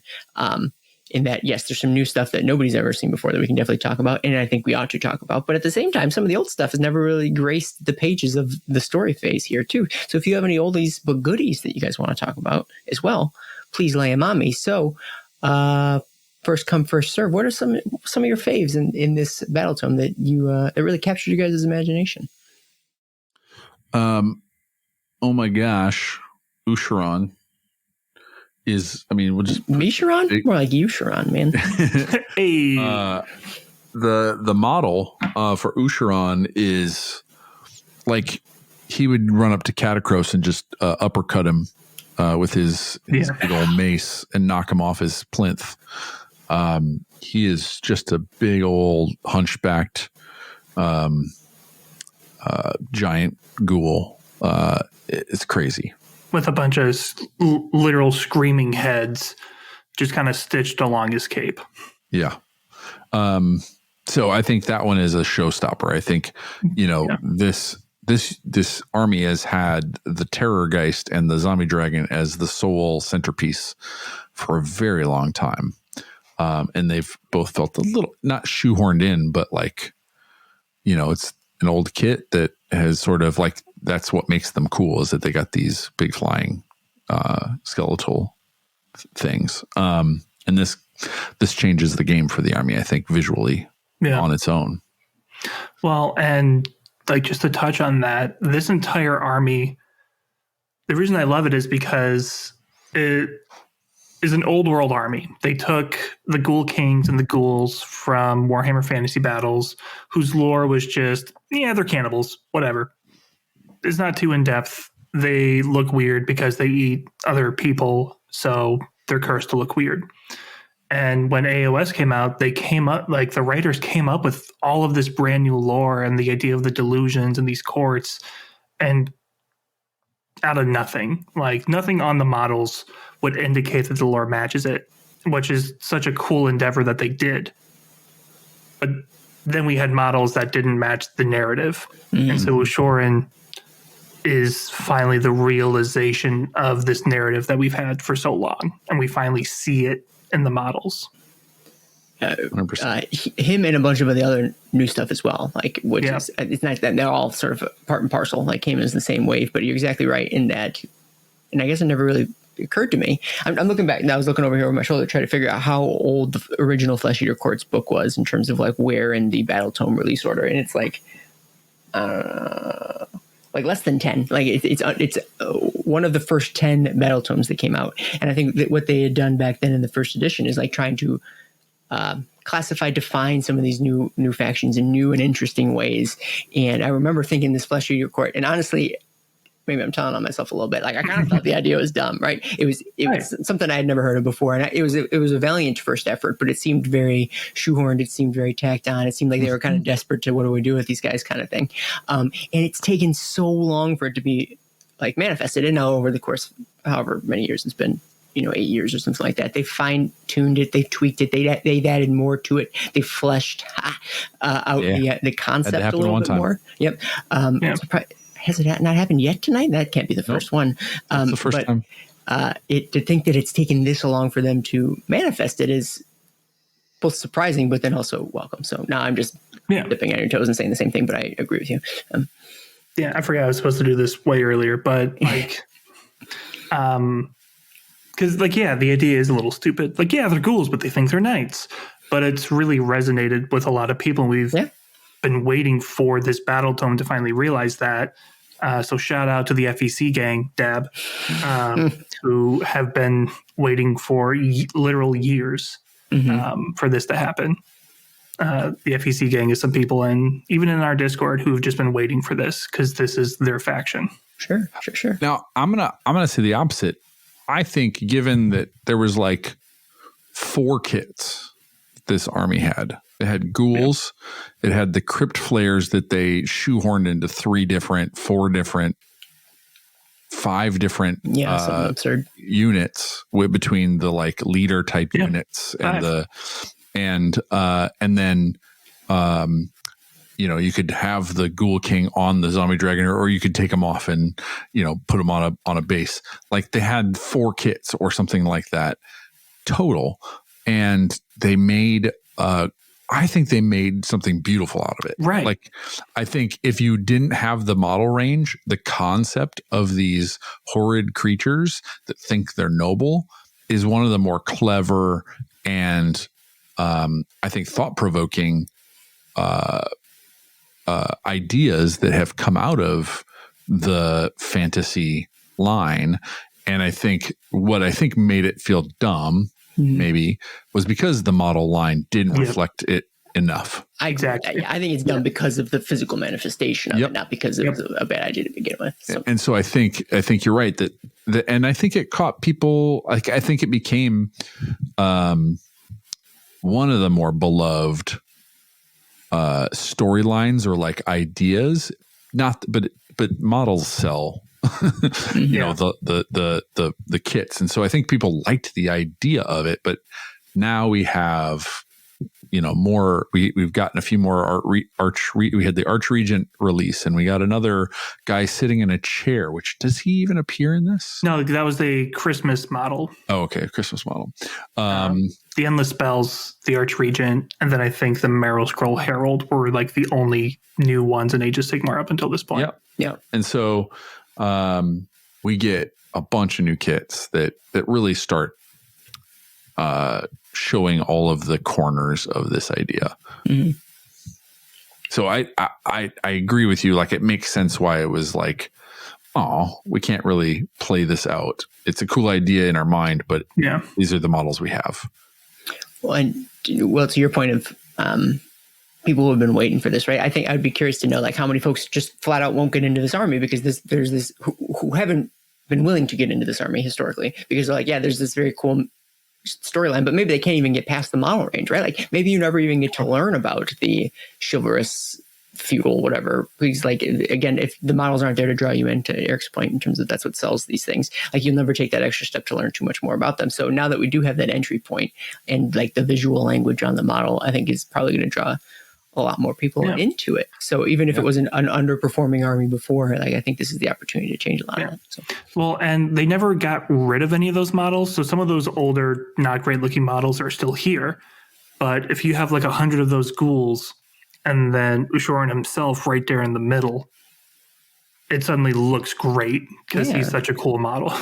And like, oh yeah, they're the lesser ones and he's the main show. But the only centerpieces, like Eric had said, were old Terrorgeist and old dragons. So it didn't look that great. It stood out more like how old everything was. We got cool heroes, new hero models. Anybody is there 4 new hero models? Of those 4, besides Ushoran, Gormain, the Cardinal, the Royal Decapitator, the Gore Warden. Any faves? Well, and the Courtier, the Vargulf, new hero too, right? Yeah. The Vargulf, correct. I love the Gore Warden. I think the model's super cool, super evocative with its weird spine rib necklace and its keys. The narrative for it is that they are the protectors of the borders of the kingdom. So it's kind of fun looking at like these old medieval tropes, like the people who would be the rangers in the Outlands, and how that works with the ghouls. He's got the literal keys to the kingdom. He thinks it might just be like janitor keys. He has no idea, but he's out there in the outskirts. The shed that has the lawnmower. He's out there protecting the borders, and he thinks he's doing this noble thing, sitting up in towers, just watching over everything. I like the idea that he's trying to sneak around with those keys just jangling. That would be horrifying. Like you hear jangling keys above you. Like, what? And it's cool because he has these great, beautiful wings. I just love the wings on all the Flesh Eater models. But that's a sign of like his almost divinity, a great gift that was given because he is so almost pure of heart in a way.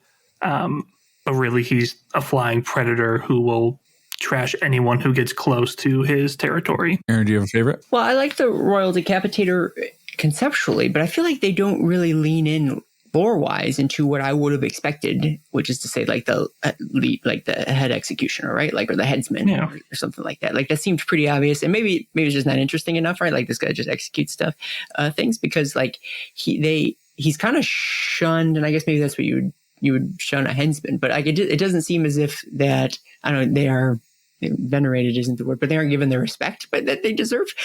People like hold them in contempt, like they shun them away, they go make them be isolated from the rest of the army. Like I didn't get the impression that that's what headsmen's lives were in like real medieval armies, but maybe I don't know the first thing about being a headsman.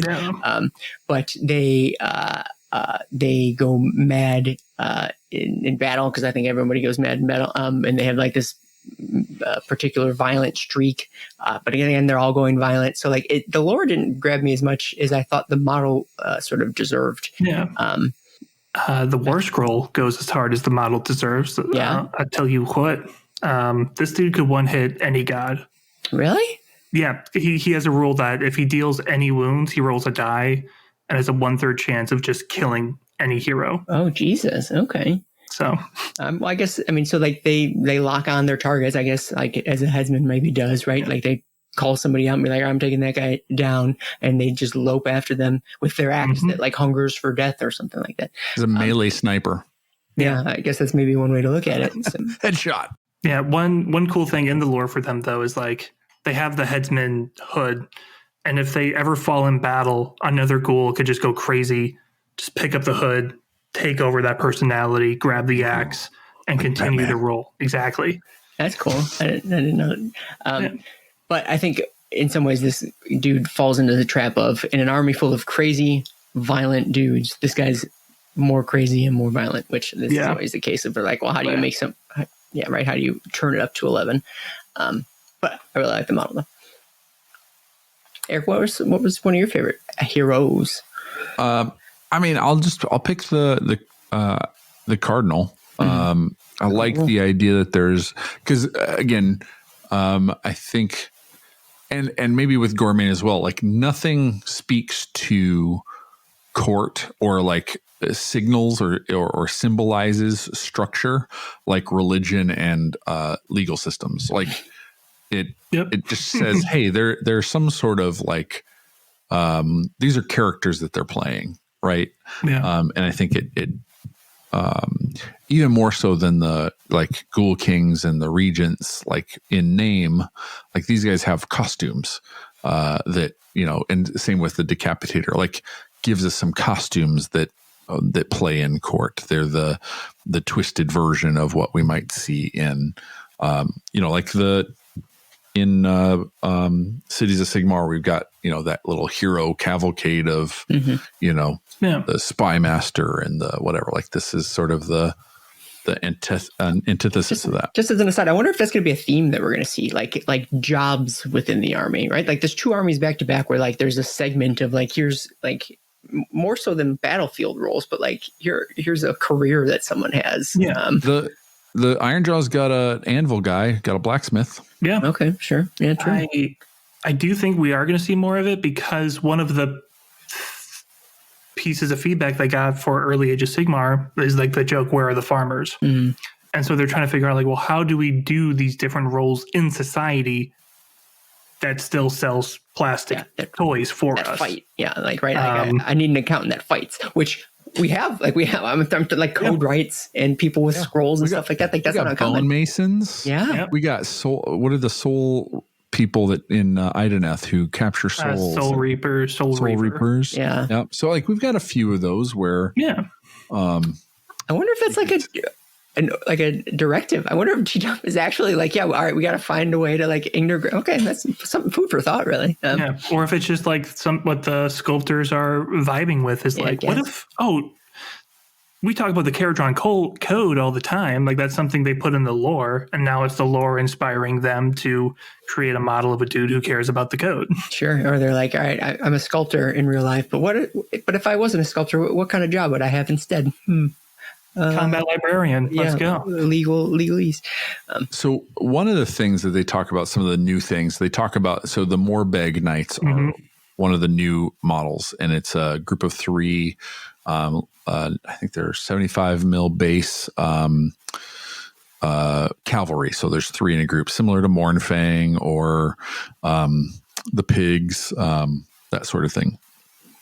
And they sort of, so Morbeg, they allude to is this king of bats or this monstrous bat deity, maybe that was slain. And so these are sort of like there's not many of them left, so like almost killed to extinction. And so these are some of just the remains that have been revived into service of the undead. So they're kind of bat-like, you know, creatures.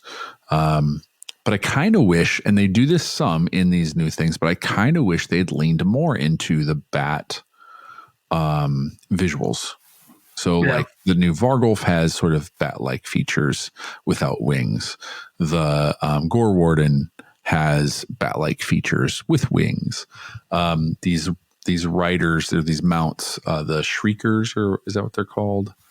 Night Shriekers are bat-like. I kind of wish the ghouls were taking on, or like all of these things as they're mutating or as they're changing in shape and whatever, had more bat-like features. I like that aesthetic.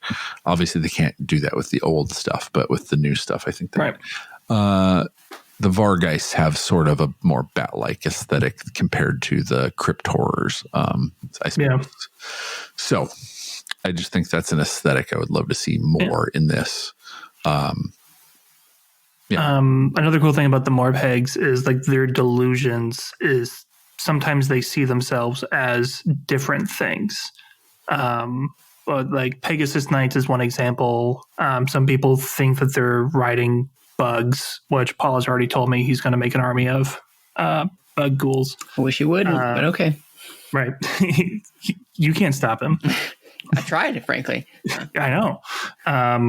But one example that is like there was a line of any similarities between the Morbeg Knights with the Stormcast and the Dragoneth are absurd. And like they're copying those myths, but then subverting them for themselves, which is super neat. Well, and it's a classic ghoul move. And it's also supposed to mirror the relationship between Sigmar and Dracothian, I think, is also reflected in the relationship between Nagash and Morbeg, I guess.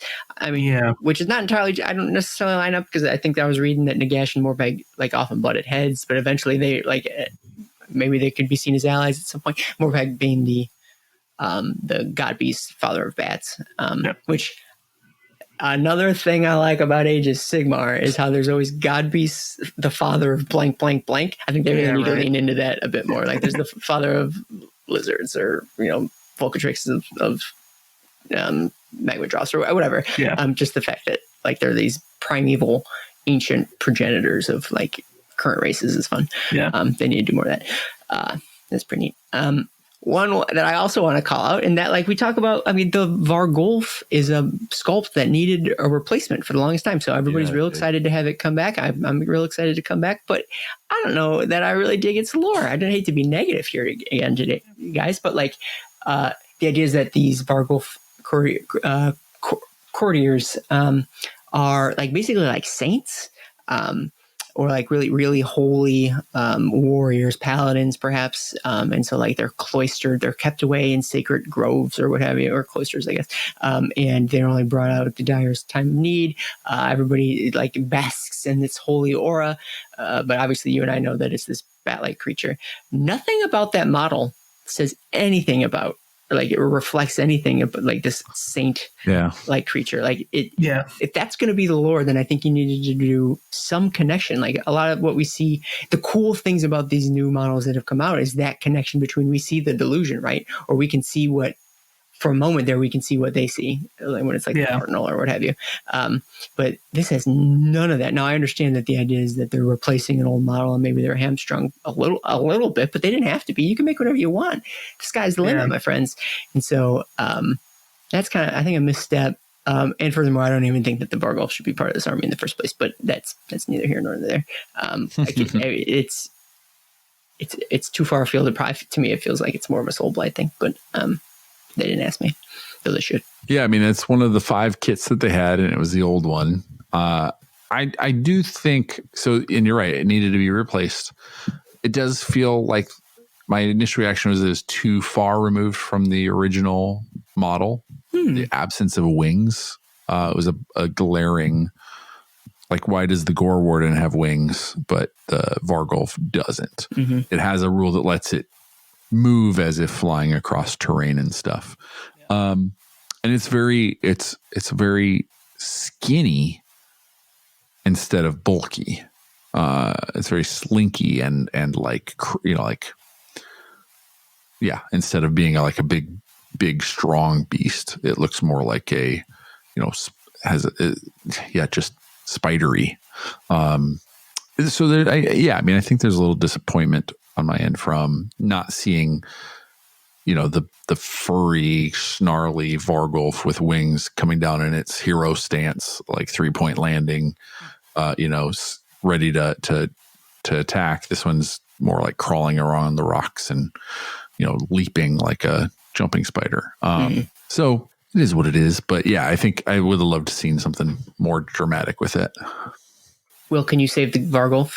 Is there something we're not seeing? I don't know if I can like save it necessarily. I like the departure from the previous model because they needed to distance it from Soul Blight. But I do agree that like it feels out of place because it's the one new model where we don't see the delusion reflected in it. It feels like how they wrote the lore for the old models, which is, well, we have this model, let's just come up with a cool narrative for it. And if you can't see it in the model, it's because they're delusional. But everything else reflects their delusion, like in some way, because the truth of the Vargolf is they're not saints who have to be cloistered so they can meditate. They're feral monsters that are locked away in cages. Mm-hmm. And like the model reflects that part of it well. It's just a big monster. It hits things. The weird shape of its body is because it's supposed to be uncanny. You're not supposed to vibe with it, but they should have reflected that in the narrative or reflected the narrative in the model or met in the middle just a little bit more than they did. Yeah, exactly. Like a pauldron on it, or some sort of or if it was like bedecked in saintly artifacts or something, and we know that it's awful or something like that, or I like that idea, or like a halo, or halo seems a little on the nose, but some other like what makes that thing holy? I agree. One way to look at it. Keep them coming. One I liked, it's actually an old model, old unit, but we haven't talked about them before. Sure. Is the all new to me. Flayers. And the reason I mentioned the Crypt Flayers is because even though the model is old, they do change their lore a little bit. In the past, they were like winged knights on winged steeds, and Pegasus knights were like one of the examples of how they saw themselves. It's like, oh, I think I'm a knight riding a winged horse, but really I'm a winged monster. Mm-hmm. But with the Morbheg knights taking that mounted option, the Crypt Flare narrative has changed where they are now these angelic beings blessed by Ushorin, and that's why they have wings, and that's why they're flying in. And I think that is better because, like, you can be delusional, but thinking that you're a tiny guy riding a winged horse when you're actually a big monster, it's like one step farther. Like, you never realize you never get off the horse. Always threw me for a loop. So now it's changing where they are these divine creatures. And I like that a bit more because it's adding in that religious motif that the Cardinals are pulling on, because like Death as a Grand Alliance, all worship Nagash. All is Nagash. Nagash is all. But we have not actually had priests or religion come into the faction at all. Mm-hmm. And here we're finally seeing that. Yeah. Yep, that is pretty cool. Yeah, no, exactly. And this is a case of, although we don't, like, it's not a new model, although we don't see the visual design cues, that's, to your point, so very much closer to a thing that we know. We can draw the lines between, these where the wings go, and so like that all makes sense. Great example of, even if you don't have bits on it that make it seem like it's a court thing, you can still tell that story pretty clearly. They changed the narrative a little bit to match the model, which they could have done better with the Barkles. Sure, also true. I still don't love that kit is like pulled into like 4 different fighter profiles. Don't care for it. Just got rid of it. Like, and maybe they won't. Infernal Court, the courtiers. I don't think we needed them anymore. Yeah, but I agree. I think it's hard to go backwards once you've given people something. Because in order to run it, I need to buy multiple boxes, because I need one for the unit and then one for the hero. Because a lot of armies that do that, where you can pull one model, it's like there's a special rule where you can take the other one with less models. So Stormdrake Guard. Yeah. One of those can be the Knight Draconis, but then you're stuck with a spare one. There's a rule where you can just run that spare one solo. They don't have that for this. Mm-hmm. So it just makes it annoying if you are collecting this army, that you just need to buy an entire 3 model kit for one model. Sure. One day. Either they'll scrap it or they'll make a model for the thing. Right. So more to come, I'm sure. Again, AOS, infinite timeline. It's going to last forever. So monkeys on infinite typewriters, this stuff will all come to pass. Any other favorites that you guys want to talk about? Keep them coming. Did we talk about all the new stuff? We got new Crypt Guard, which there you are ghouls with better weapons. I actually, because they're so similar, sometimes I didn't notice whether it was the Crypt Guard or the other. And you can get them with like halberds or 2-handed weapons, or you can do them with, I think, swords. So that's kind of cool. I don't think the fighter scroll changes depending on what you put with them. It's the same. Oh, really? Okay. Well. So I would recommend just doing halberds, because it makes them look more different than the standard ghouls. Sure. You need to visually stand out. I remember people were thinking, are these like either the replacements for the ghouls, or are they like upgrade sprues or something for the ghouls? And it turns out, and actually this is the question, this is my ham-fisted way of getting to this question by Fredericks. They ask, I suppose the old naked ghouls are still the core of the army. That's true. They are. These crypt guard are just, I think grave guard for skeletons, or storm vermin for clan rats, just like a souped up storm vermin on the armored ones, right? Yeah. So just a soup. Warhammer Fantasy did this a lot, right? Where there's like your rank and file, and then there's the better rank and file. Like what's the Beastman one? The Ungores, and then you have the Gores, and then and then there's the better gore. Yeah, best gore. That's what I was looking for, right? Yeah. There's always the elite version of the those guys. Go ahead. Here's the part that will annoy you. 100%. Don't. Every other unit in the range that has the word crypt in it, the word that follows crypt is a separate word that's capitalized, except with crypt guard. Why would you tell me that, Eric? Why would you do that? So crypt flayers is separated. Crypt horrors, crypt gas, crypt haunter, crypt infernal, all have that second word is capitalized in space. Crypt guard is the only one that is compounded. Who is their editor? Who is the monster here? Not Usharon. That's terrible. That's just downright terrible. That's the worst. Heinous. Yeah. I don't want to do this anymore. To mention, in terms of kind of that mix of lore and rules, we have 4 houses. Is that what's called, houses? The courts. Courts. Sorry, courts. 4 courts. I think that's what they're called. All right. 4 quarts in a gallon. Yeah, you got it. Hey. Yeah, the grand courts. While you're pulling them up, if we're going to make that transition, good way to do it. Question about them. Listener of the show, Ad Macricci. That's got to be it, right? Ad Macricci? Is it? I thought it was Abercrombie. Macricci. Have I been misreading this name this whole time? It's hard to read it right, I think, frankly. But they ask, are there any new subfactions, or is it still the ones from the previous Battletome? I have no idea. Hey, Will, are those the same factions from the previous book? You know it. Nice. Right. No, nothing new added. All right, cool. I don't know and furthermore, I don't know if the lore changes all that much. We may not know at all. But Eric, did that buy you enough time to get to what you were looking for? Yeah, I was just going to look for these 4 because I hadn't seen them before. Oh, I see. Or I haven't spent much time in the previous Flesh Eater Court book. First time. So we got the Morgaunt, the Hollowmorn, the Blister Skin, and the Gristlegore. Sure. That's them. I'm going to call dibs on the Hollowmorn, but did you guys have any favorites that you wanted to talk about? The Gristlegore were once pacifists, seeking unity with their savage, gurish homelands. The nobles of the court still believe they pursue these virtuous ideals, even as they ride into battle astride hideous undead monstrosities, tearing apart all who stand before them in truly awe-inspiring displays. Are you going to read the whole thing? It was just quick. It was 1 paragraph. Okay. You don't have to. Sure. You don't have to do what I do, even though it's way entertaining. Sure. Super more entertaining. Hey, Will, what was your favorite one?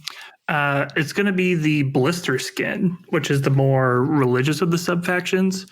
Because what happened in Akshi, there were these cults that worshipped fire, so they would burn their crops and offerings, but then they no longer had crops, so then they would burn their own people as offerings and sacrifices, and they started running out of those, and they started burning themselves, and the smells attracted these ghoul kings and crypt players that came out and were like, hey, that's pretty neat. Do you guys want to join us instead and worship our god, the Summer King? That's like hot fire, right? Hot fire. And now they're just like this.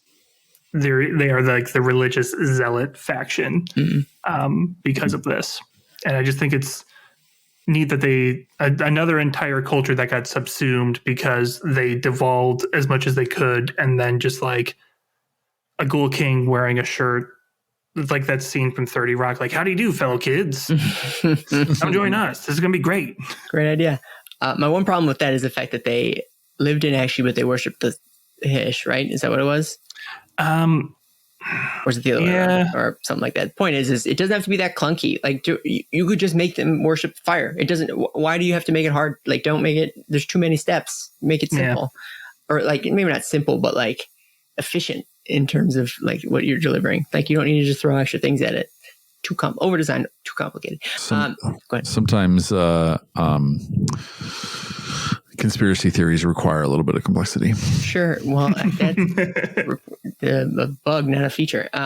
So the one I'll talk about the Hollowmorn, who were knights in like the Age of Myth. And then when the Age of Chaos rolled around, they were tasked then to find artifacts that were hidden, I guess, to repel chaos. Problem is, they failed. Did not succeed. They went crazy for their loss or for their failure.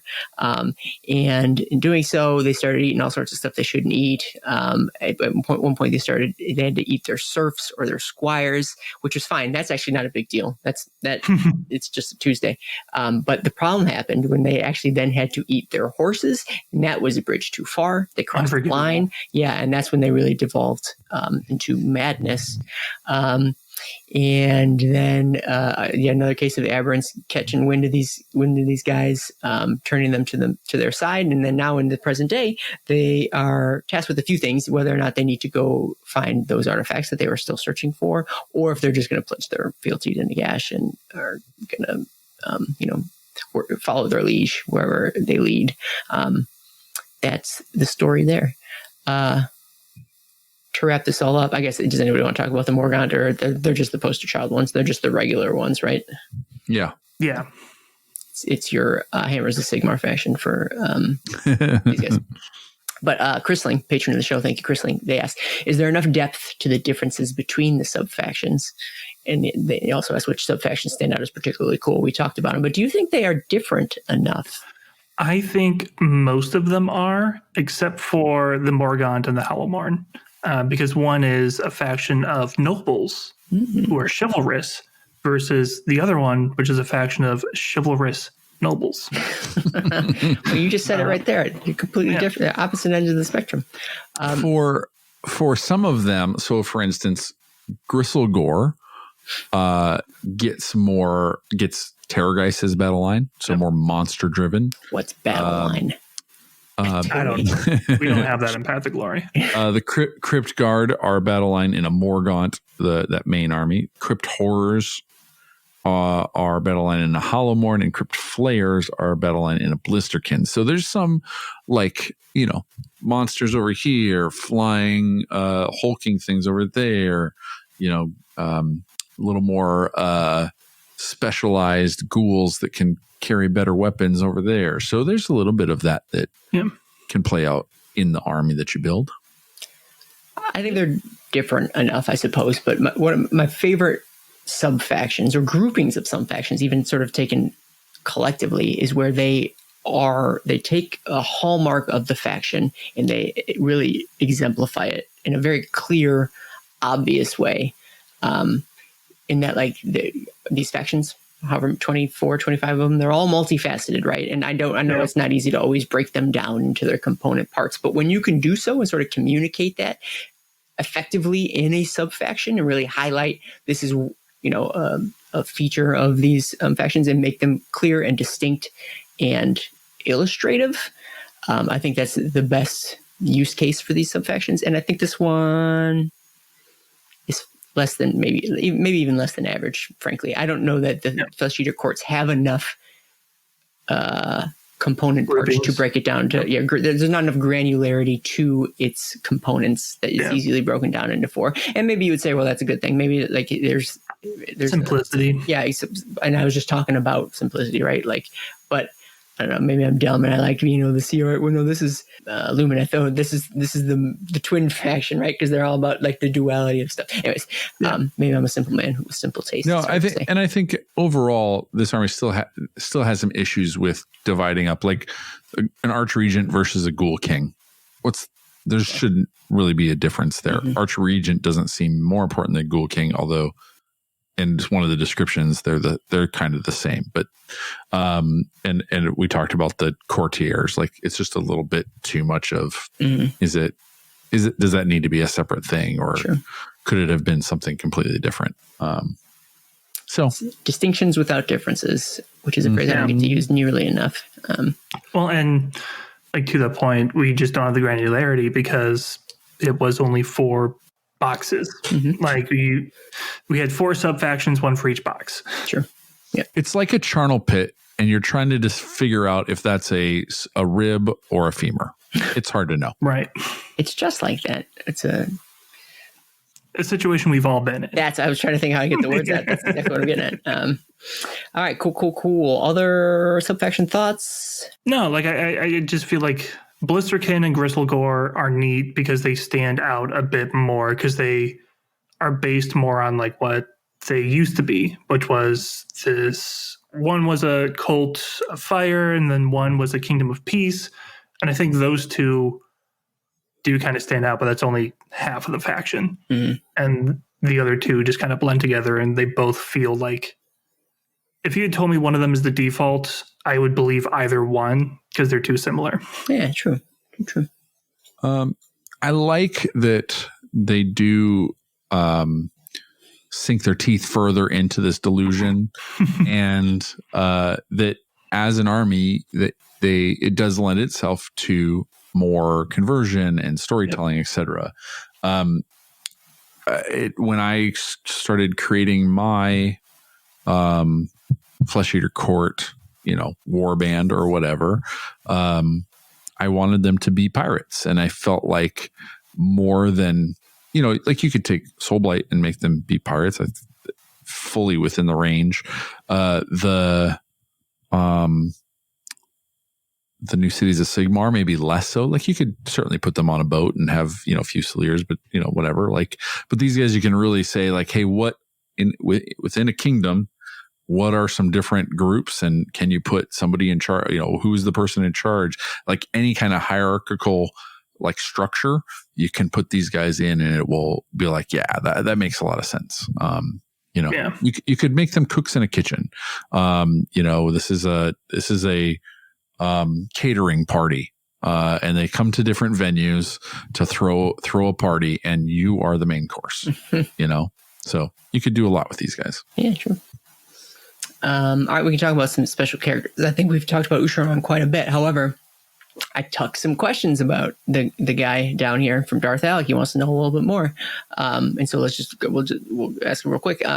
First one was, how explicit is the Summer King Usharon connection? As explicit as it gets, because that's who he is. So, and that's been known since 2nd edition. It's just if you're a loyal listener of the show, you wouldn't know that. Nope, we didn't have one yet. seemed new to me.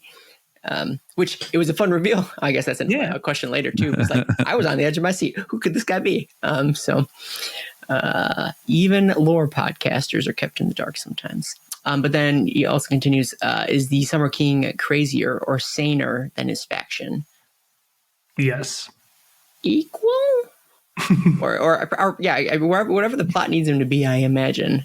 Here's what I say, like, imagining you're a court, not crazy enough for this guy. Like, what he imagines he's capable of. And then on the flip, what he's actually able to impact the realm, probably within within reason of his delusion. Yeah. Are you crazy if you're right? So there's that. But another special character that we haven't talked to, we mentioned by name, but not necessarily his deal, is the Grand Justice Gormain. And question about this individual, which is by no means his most important subject or character trait, but it's worth mentioning. Fat Crab wanted to know, would be cool to get a dive into Flesh Eater Courts that are at least partially aware of their delusion and still functional, if any. Well, okay, here we've got an example. Who wants to tell me about Grand Justice Gormain? I'll take it. So Grand Justice Gormain was actually formerly a criminal while he was a ghoul, and they locked him up in prison, but he's partially sane. And the way they found out about this is because they locked him up in a prison, but on the walls were just like directions of how to get out of prison. Just no one else was sane enough to be able to read them. And it says in like a rare moment of clarity, Shorin realized like, oh, this guy can do things that other ghouls can't do. So he should be in charge of like the laws and interpreting the ancient texts. But I just love the book portrays it as he has this amazing skill. He can decipher the ancient texts. But really, he's the only ghoul who knows how to read. And that's what makes him kind of special. He kills people if the salad fork is on the wrong side of the plate. Yeah. Yeah. And part of that is he is making up for the fact that he's not as crazy as the ghouls. He does not want to be too lenient and have them realize he's not like everyone else and kill him. So he goes harder than a ghoul may possibly have gone to make up for the fact that he's not crazy enough. Which makes him, in my book, the worst Flesh Eater Court in terms of morality anyways, because at least everybody else is like out of their minds, right? And just completely, and they think they're doing they're coming from a good place. And this guy is enacting evils upon the world just so that he can save his own skin. Like he knows to some degree. I don't know where that line is drawn on the spectrum, but like knows what he's doing and he's doing it anyways. That's messed up, but I love it. He's like, if I do this thing, it's bad. So I need to go worse. Yeah. Is he any less trapped if he knows he's trapped?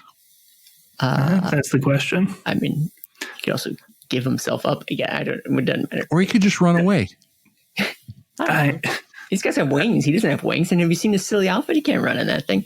Well, I was going to say the outfit's the best part. Yeah. Because he wants to look like he's like everyone else. So when a ghoul or an Abhorrent or anyone questions his loyalty, as in questioning his sanity, he will take their guts and put them on his head like a wig.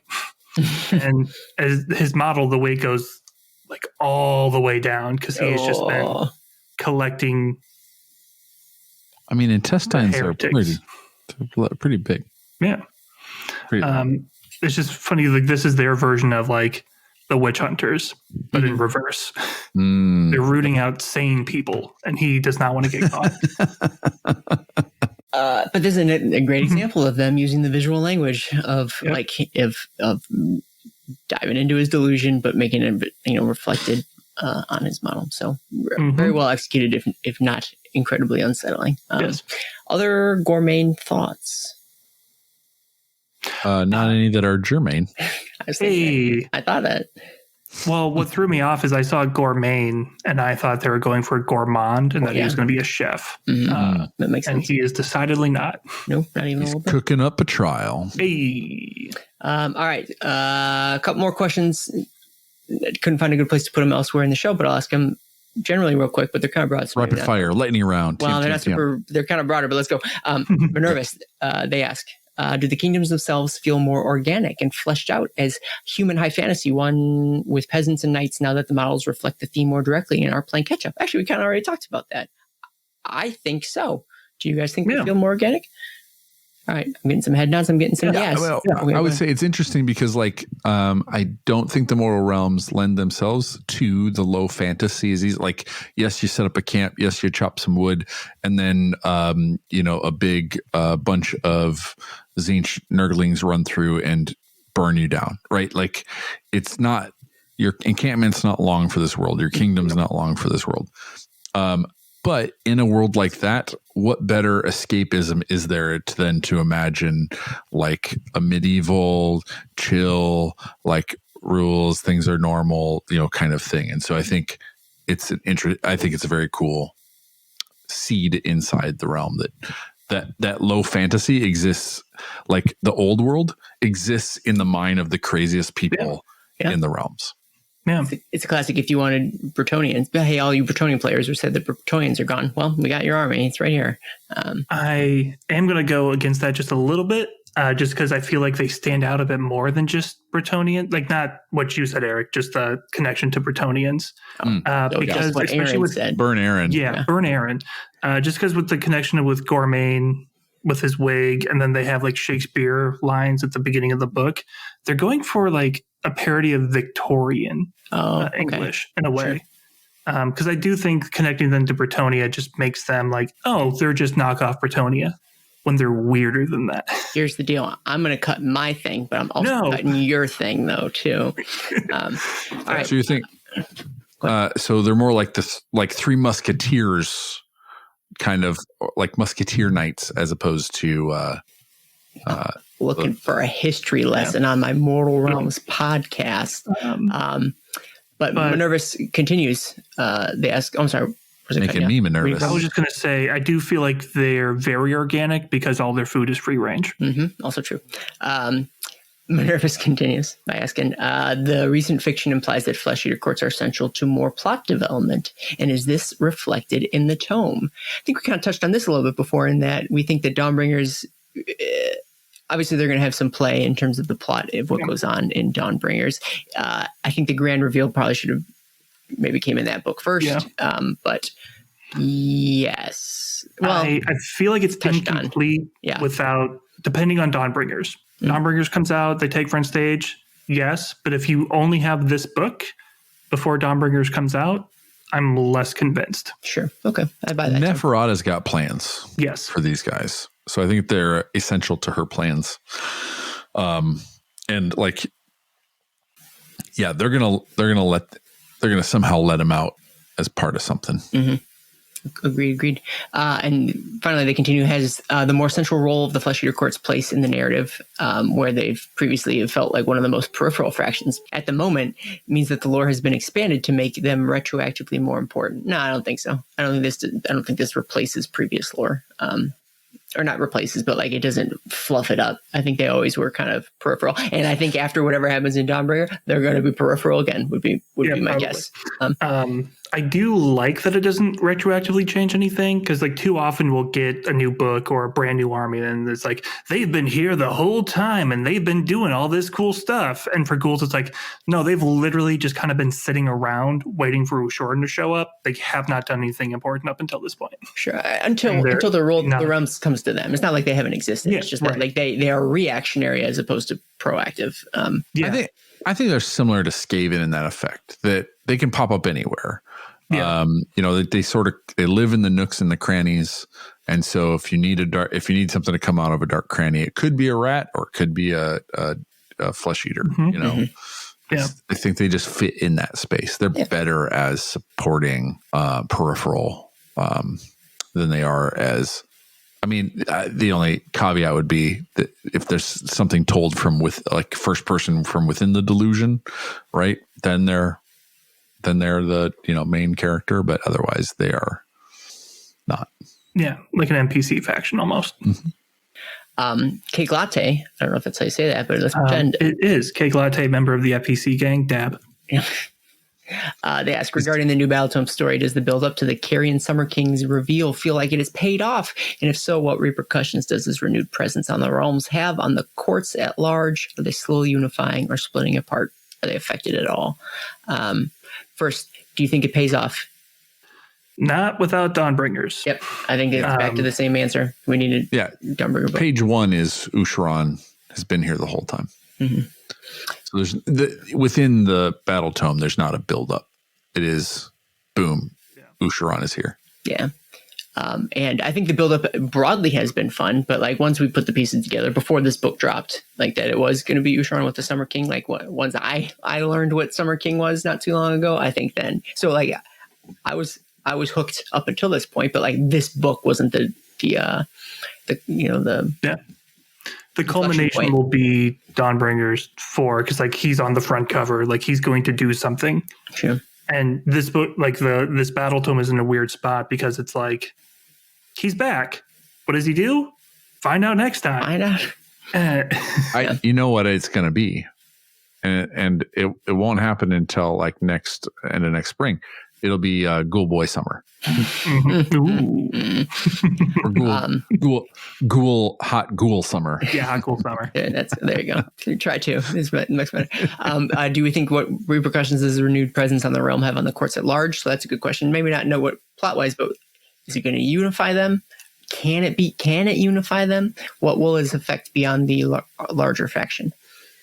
I think the signal increases, right? whatever that core story is of Usharan and that court that gets like echoed in these other ones in bits and pieces, feels like that should like that signal gets brighter and these everybody kind of falls into a greater court, falls into a, there could be two of the beast flayer guys next to each other and they were like, that's fine. There's no dissonance here. They're all playing their role as if they're part of a single entity. Sure. Yeah. I do think they give themselves the freedom for like splinter groups and everything, just with how the courts see Nagash. Sure. Because they do say like some of them are taking this War of Red Errantry or the Cannibal Crusades as a chance of revenge against the other forces of death that bullied them. And so I wonder, because even in they expanded upon the Broken Realm story with the ghouls and the Osiarch fight, where that court was splintered. Some of the ghouls worked with the Osiarch, and some of the ghouls became outlaws and outcasts. So I think we're going to see this weird schism where it's like, well, we love Ushoran because he likes Nagash. Well, we love Ushoran because he could stand up to Nagash, and there may be some infighting. Sure. They all kind of love him, but their relationship to the rest of Death as a whole is kind of like the friction between these courts, as far as the book is saying. All right, cool. In that case, I'll ask you guys, do you have any other points you want to get across? Other thoughts? Free range. I mean, if you're an outcast, I am. If you don't have any other place to call home or friends. That's me. There's a Flesh Eater Court out there ready to welcome you in. That's what I've been trying to say. Place, a spot in the society, a job to do to better the kingdom. And if you serve them faithfully, you will get more than scraps. You'll get to feast. There's a spot on the table for you. Wait, but did you? I think you said on is what you said. Okay, what? I said whatever you think I said. All right. Did you guys have any Black Library examples of stories from Black Library? That's what I mean by Black Library examples. For those listeners who are really into Flesh Eater Courts and they want to read more about them, do y'all got any good ones?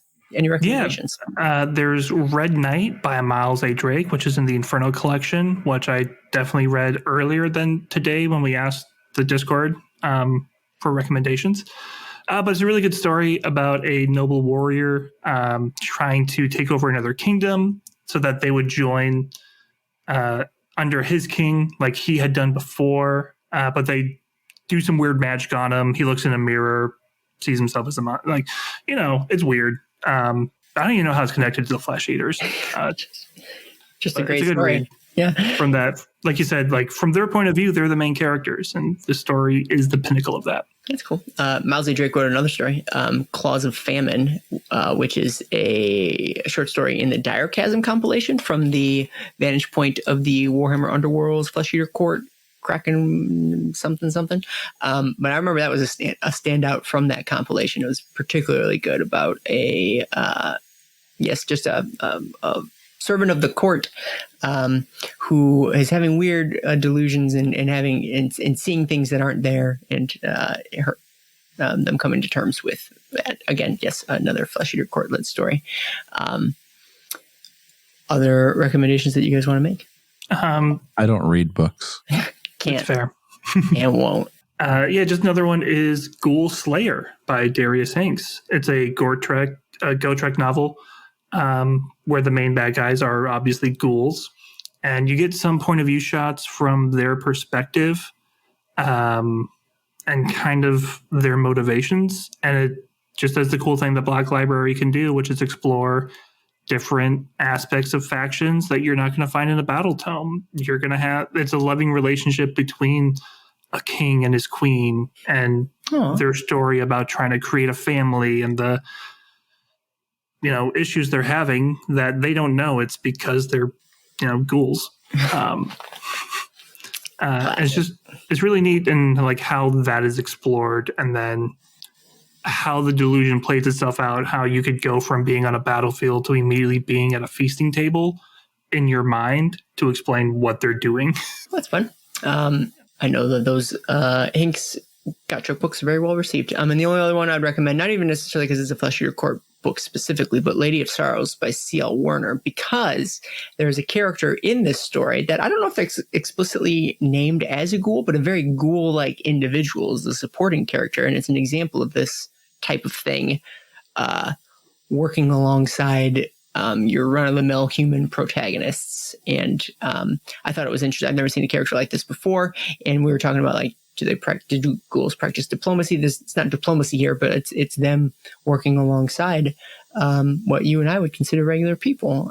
So it's a unique, different perspective on ghoul or ghoul-like things. And so I thought that was interesting. Set in Shyish. So yeah, any other Black Library recommendations that we have missed? All right, cool and great. All right, we're getting close to the end. The only other question I have for you guys is, what do you think of this book? Hey, Will, I'll start with you. Give me a little review. What'd you think? I really enjoyed it. Part of that is always going to be tied up in the fact that I just love this faction as a whole.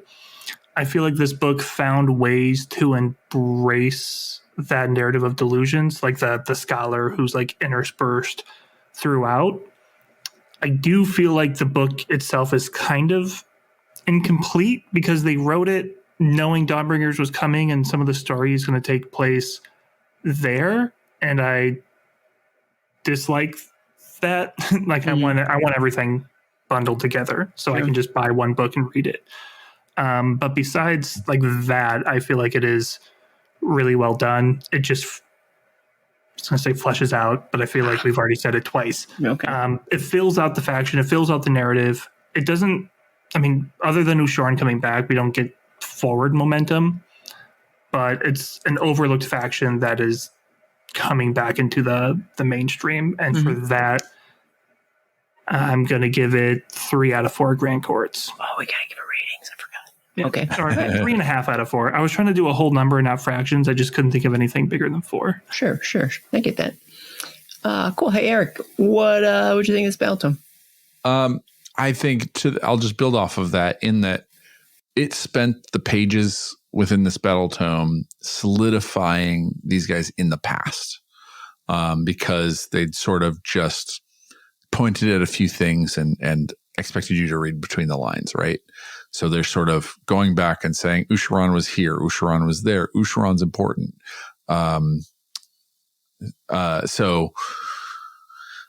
Which I think that, again, you've got a new model, you've got this new thing. And so spending the time with that is interesting. And I think, et cetera. But yeah, timing wise, all of the forward momentum is going to be in the next one.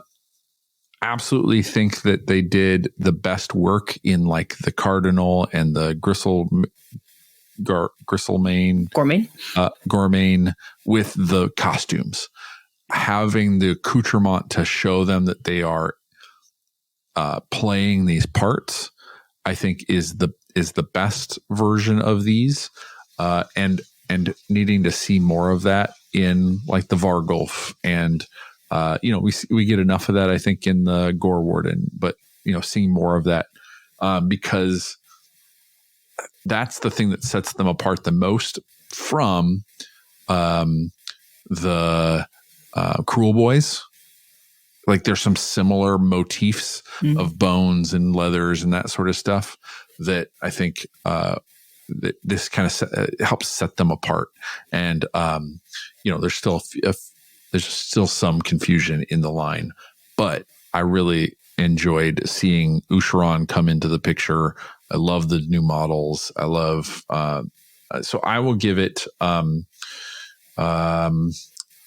let's see.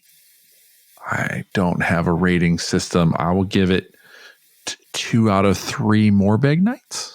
Okay, that's what I'm painting. Sure. All right. You know what? No, I'm gonna give it 5 out of 6. Let's go 2 units. Okay, reinforced. 2 units. Yeah. Gotta reinforce it. Oh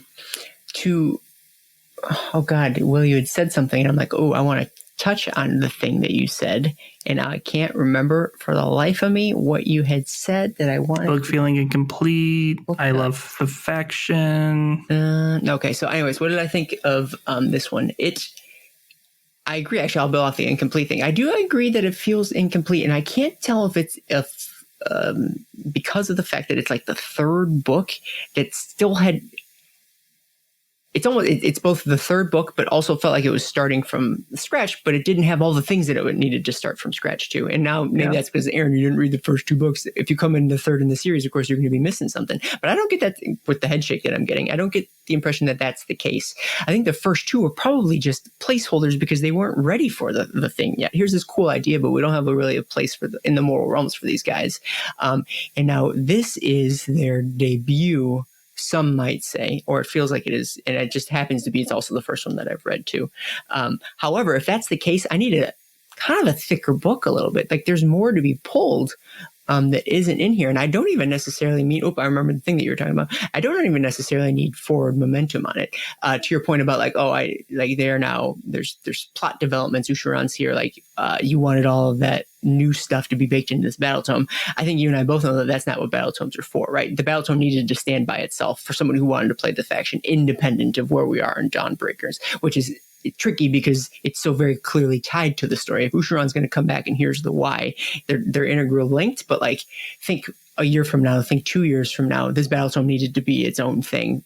Again, not so wrapped up. Like somebody who just picks it up off the shelf. I'm interested in Flesh Eater Courts. They're not going to pick up Dawnbringers. They're going to pick up this Battletome. So it in a very unique position but Battletomes don't often find themselves in having to be placed in a plot, catching a lot of stuff up. And this one more so than most in that you're plugging holes in a very holy faction, a very Swiss cheesy kind of faction. There's a lot of spots in it. So I can't hold a lot of that against it because the next one and the next one won't have these same problems, right? And and in fact, no army will probably ever have this problem again, right? This is a unique situation for a Battletome to find itself in, and so because of that, it's interesting, and I think the good parts are good, and the bad parts I'll just forget until the next time we get.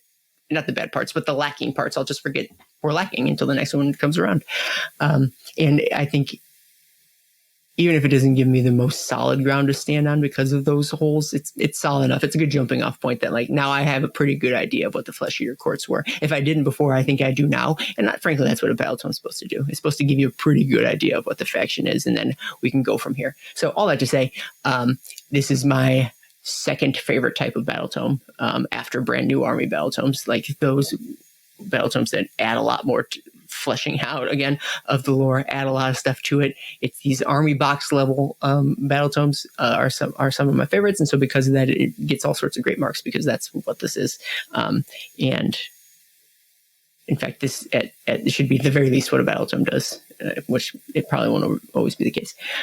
All that to say, what did I think about it? I had all this time to think about a rating. You guys were literally talking. I could have ignored you and thought of a rating system. I will do. I'll give it a 7 out of 9 Mortarks, despite the fact that we don't have 9 Mortarks currently yet. I imagine we will one day. So I'm for it. It's pretty good. Maybe even 7.5. It's 7, and then one of Ushiran's multiple personalities. Boom. So there you go. So there's that. Any other thoughts before we wrap her up? Not even necessarily about this book, but just your comment about army box level Battletomes. Mm-hmm.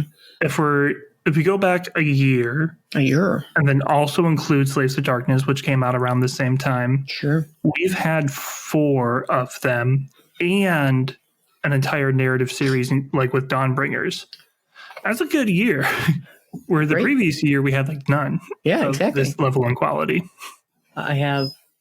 Wait, is it 4 army boxes or 4 total army boxes? 4. Well, I was just thinking because we've had Slaves of Darkness, which was an overhaul. We had Seraphon, which had a lot more. Oh yeah, it is 4. Okay. Cities, and then this. It's been a good year for overhauling factions, and then the story with the Dawnbringer books coming out. Well, I think it's the best of both worlds in that every faction. I'm going to cut all of this probably out of the episode, but just as parting thoughts.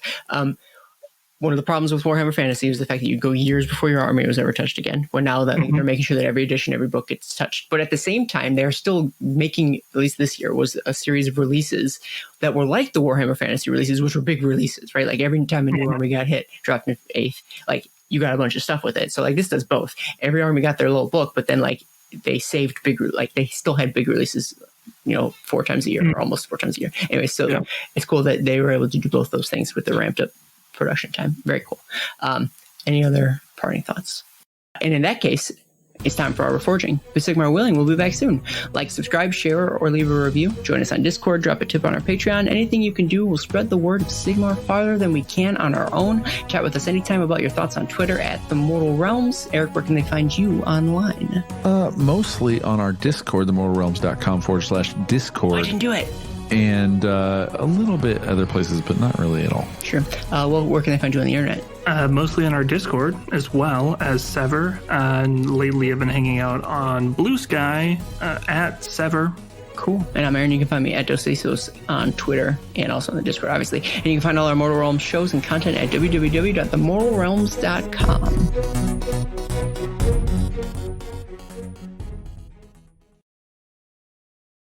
What happens now? Wait, are you asking in this episode or? Dawnbringer's done. When Dawnbringer's done, they've done all the battle tomes. It's going to be the last. This is the last story phase episode ever. Sure. Is Warhammer done? Are they going to? I think it's probably done.